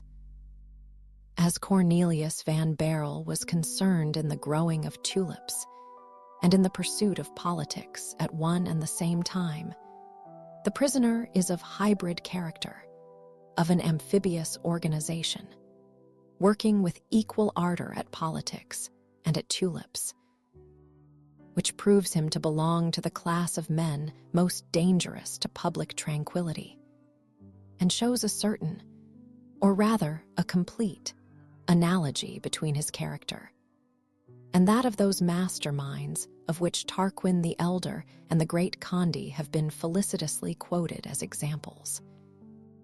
The upshot of all these reasonings was that His Highness, the Prince Stadtholder of Holland, would feel infinitely obliged to the magistracy of The Hague if they simplified for him the government of the 7 provinces. By destroying even the least germ of conspiracy against his authority.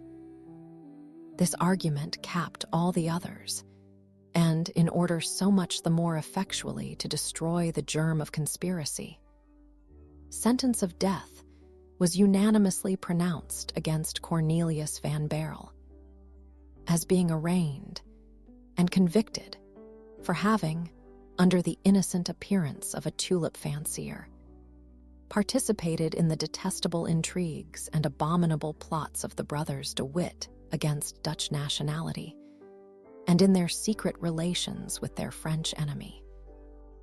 A supplementary clause was tacked to the sentence, to the effect that the aforesaid Cornelius van Baerle should be led from the prison of the Buitenhof to the scaffold in the yard of the same name, where the public executioner would cut off his head. As this deliberation was a most serious affair, it lasted a full half-hour, during which the prisoner was remanded to his cell. There the recorder of the States came to read the sentence to him. Master Griffiths was detained in bed by the fever caused by the fracture of his arm. His keys passed into the hands of one of his assistants. Behind this, turnkey who introduced the recorder, Rosa, the fair Frisian maid, had slipped into the recess of the door, with a handkerchief to her mouth to stifle her sobs. Cornelius listened to the sentence with an expression rather of surprise than sadness. After the sentence was read, the recorder asked him whether he had anything to answer. "Indeed, I have not," he replied. "Only I confess that, among all the causes of death against which a cautious man may guard, I should never have supposed this to be comprised." On this answer, the recorder saluted Van Baerle with all that consideration which such functionaries generally bestow upon great criminals of every sort. But whilst he was about to withdraw, Cornelius asked, "By the by, Mr. Recorder, what day is the thing you know what I mean to take place?" "Why, today," answered the recorder, a little surprised by the self-possession of the condemned man. A sob was heard behind the door, and Cornelius turned round to look from whom it came, but Rosa, who had foreseen this movement, had fallen back. "And," continued Cornelius, "what hour is appointed?" 12 o'clock, sir." "Indeed," said Cornelius. "I think I heard the clock strike 10 about 20 minutes ago. I have not much time to spare." "Indeed you have not, if you wish to make your peace with God," said the recorder, bowing to the ground. "You may ask for any clergyman you please." Saying these words, he went out backwards, and the assistant turnkey was going to follow him, and to lock the door of Cornelius's cell, when a white and trembling arm interposed between him and the heavy door. Cornelius saw nothing but the golden brocade cap, tipped with lace, such as the Frisian girls wore. He heard nothing but someone whispering into the ear of the turnkey. But the latter put his heavy keys into the white hand which was stretched out to receive them, and, descending some steps, sat down on the staircase, which was thus guarded above by himself and below by the dog. The headdress turned round, and Cornelius beheld the face of Rosa, blanched with grief, and her beautiful eyes streaming with tears. She went up to Cornelius, crossing her arms on her heaving breast. "Oh, sir," she said, but sobs choked her utterance. "My good girl," Cornelius replied with emotion, "what do you wish? I may tell you that my time on earth is short." "I come to ask a favor of you," said Rosa, extending her arms partly towards him and partly towards heaven. "Don't weep so, Rosa," said the prisoner, "for your tears go much more to my heart than my approaching fate, and you know the less guilty a prisoner is, the more it is his duty to die calmly, and even joyfully, as he dies a martyr. Come, there's a dear, don't cry any more, and tell me what you want, my pretty Rosa." She fell on her knees. "Forgive my father," she said. Your father," said Cornelius, astonished. "Yes, he has been so harsh to you, but it is his nature. He is so to everyone, and you are not the only one whom he has bullied. He is punished, my dear Rosa, more than punished by the accident that has befallen him, and I forgive him." "I thank you, sir," said Rosa. "And now tell me, can I do anything for you?" "You can dry your beautiful eyes, my dear child," answered Cornelius, with a good-tempered smile. "But what can I do for you? For you, I mean. A man who has only 1 hour longer to live must be a great Sybarite still to want anything, my dear Rosa. The clergyman whom they have proposed to you. I have worshipped God all my life. I have worshipped him in his works and praised him in his decrees. I am at peace with him and do not wish for a clergyman.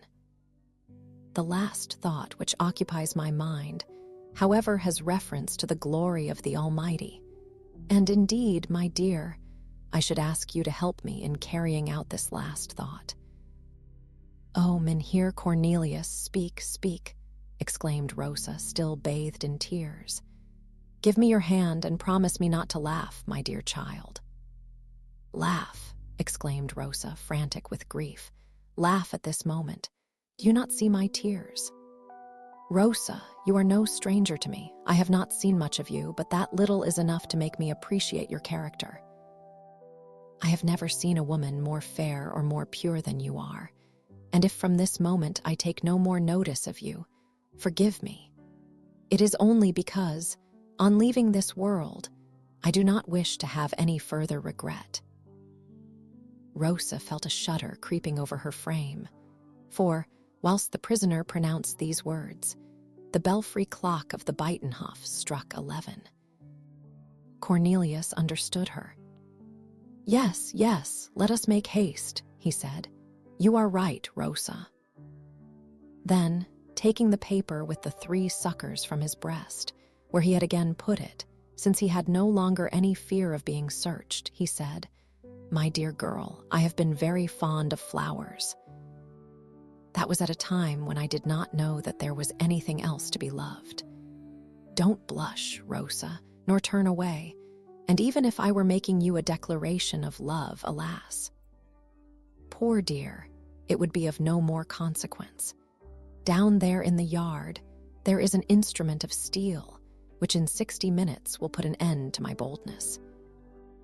Well, Rosa, I loved flowers dearly, and I have found, or at least I believe so, the secret of the great black tulip, which it has been considered impossible to grow, and for which, as you know, or may not know, a prize of 100,000 guilders has been offered by the Horticultural Society of Haarlem. These 100,000 guilders, and heaven knows, I do not regret them, these 100,000 guilders I have here in this paper, for they are won by the 3 bulbs wrapped up in it, which you may take, Rosa, as I make you a present of them. Mynheer Cornelius. Yes, Rosa, you may take them. You are not wronging anyone, my child. I am alone in this world. My parents are dead. I never had a sister or a brother. I have never had a thought of loving anyone with what is called love, and if anyone has loved me, I have not known it. However, you see well, Rosa, that I am abandoned by everybody, as in this sad hour you alone are with me in my prison, consoling and assisting me. But, sir, 100,000 guilders. Well, let us talk seriously, my dear child. Those 100,000 guilders will be a nice marriage portion with your pretty face. You shall have them, Rosa, dear Rosa, and I ask nothing in return but your promise that you will marry a fine young man whom you love, and who will love you as dearly as I loved my flowers." "Don't interrupt me, Rosa dear. I have only a few minutes more." The poor girl was nearly choking with her sobs. Cornelius took her by the hand. "Listen to me," he continued. "I'll tell you how to manage it. Go to Dort and ask Butreisheim, my gardener, for soil from my border number 6. Fill a deep box with it and plant in it these 3 bulbs. They will flower next May, that is to say, in 7 months. And when you see the flower forming on the stem, be careful at night to protect them from the wind, and by day to screen them from the sun. They will flower black. I am quite sure of it. You are then to apprise the president of the Harlem Society. He will cause the color of the flower to be proved before a committee, and these 100,000 guilders will be paid to you." Rosa heaved a deep sigh. "And now," continued Cornelius, wiping away a tear which was glistening in his eye, and which was shed much more for that marvelous black tulip, which he was not to see than for the life which he was about to lose. "I have no wish left, except that the tulip should be called Rosa Barlensis. That is to say, that its name should combine yours and mine. And as, of course, you do not understand Latin, and might therefore forget this name, try to get for me pencil and paper, that I may write it down for you." Rosa sobbed afresh, and handed to him a book, bound in shagreen, which bore the initials C.W. "What is this?" asked the prisoner. "Alas," replied Rosa, "it is the Bible of your poor godfather, Cornelius de Witt. From it, he derived strength to endure the torture and to bear his sentence without flinching. I found it in this cell after the death of the martyr, and have preserved it as a relic. Today I brought it to you, for it seemed to me that this book must possess in itself a divine power. Write in it what you have to write, Mynheer Cornelius, and though, unfortunately, I am not able to read, I will take care that what you write shall be accomplished." Cornelius took the Bible and kissed it reverently. "With what shall I write?" asked Cornelius. "There is a pencil in the Bible," said Rosa. This was the pencil which John de Witt had lent to his brother, and which he had forgotten to take away with him. Cornelius took it, and on the second fly leaf, for it will be remembered that the first was torn out, drawing near his end like his godfather, he wrote with a no less firm hand, "On this day, the 23d of August, 1672, being on the point of rendering, although innocent, my soul to God on the scaffold, I bequeath to Rosa Griffiths the only worldly goods which remain to me of all that I have possessed in this world, the rest having been confiscated. I bequeath, I say, to Rosa Griffiths 3 bulbs, which I am convinced must produce, in the next May, the grand black tulip, for which a prize of 100,000 guilders has been offered by the Harlem Society, requesting that she may be paid the same sum in my stead. As my sole heiress, under the only condition of her marrying a respectable young man of about my age, who loves her and whom she loves, and of her giving the black tulip, which will constitute a new species, the name of Rosa Barlensis. That is to say, hers and mine combined. So may God grant me mercy and to her health and long life. Cornelius Van Barrel." The prisoner then, giving the Bible to Rosa, said, "Read." "Alas," she answered, "I have already told you I cannot read." Cornelius then read to Rosa the testament that he had just made. The agony of the poor girl almost overpowered her. "Do you accept my conditions?" asked the prisoner, with a melancholy smile, kissing the trembling hands of the afflicted girl. "Oh, I don't know, sir," she stammered. "You don't know, child, and why not? Because there is one condition which I'm afraid I cannot keep. Which, I should have thought that all was settled between us. You give me the 100,000 guilders as a marriage portion, don't you? And under the condition of my marrying a man whom I love." "Certainly." "Well then, sir, this money cannot belong to me. I shall never love anyone, neither shall I marry." And after having with difficulty uttered these words, Rosa almost swooned away in the violence of her grief. Cornelius, frightened at seeing her so pale and sinking, was going to take her in his arms when a heavy step, followed by other dismal sounds, was heard on the staircase, amidst the continued barking of the dog. "They are coming to fetch you. Oh God, cried Rosa, wringing her hands. "And have you nothing more to tell me?" She fell on her knees with her face buried in her hands and became almost senseless. "I have only to say that I wish you to preserve these bulbs as a most precious treasure, and carefully to treat them according to the directions I have given you. Do it for my sake, and now farewell, Rosa." Yes, she said, without raising her head.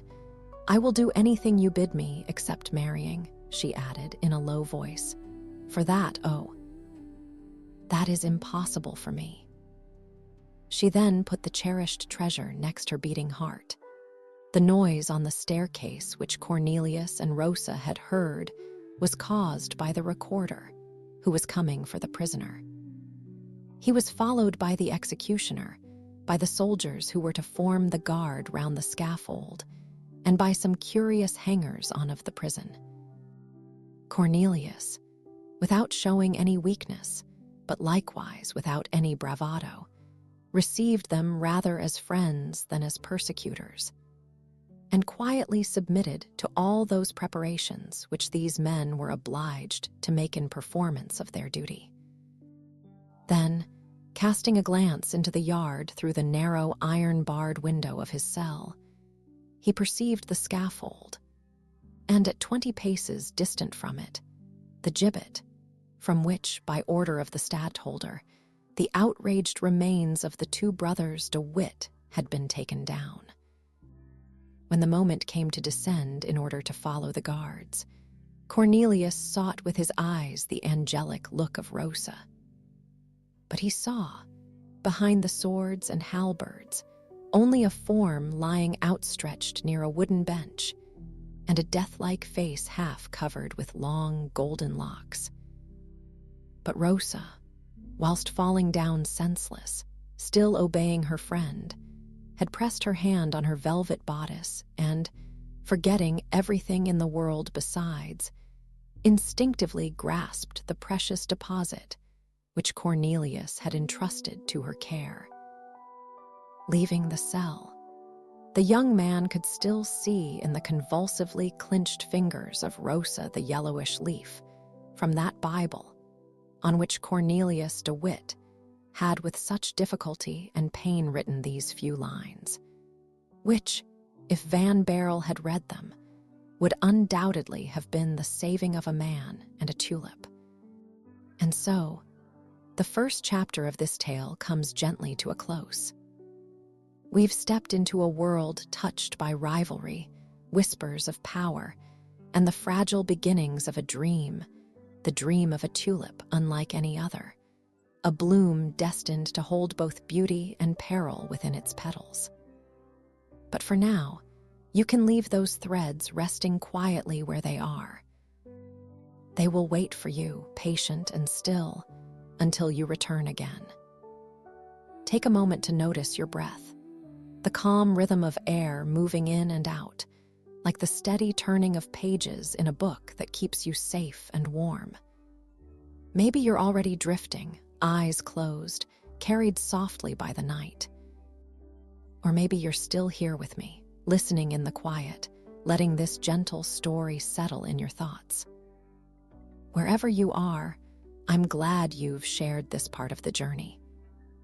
If the story has brought you peace or helped you rest, you're always welcome to return, and if you'd like, leave a little note in the comments. Tell us where in the world you're listening from and what time this story found you tonight. For now, let the night hold you, let your body rest, and let your dreams unfold gently, like a tulip slowly opening to the morning light. This was part 1 of The Black Tulip by Alexandre Dumas. May sleep carry you the rest of the way.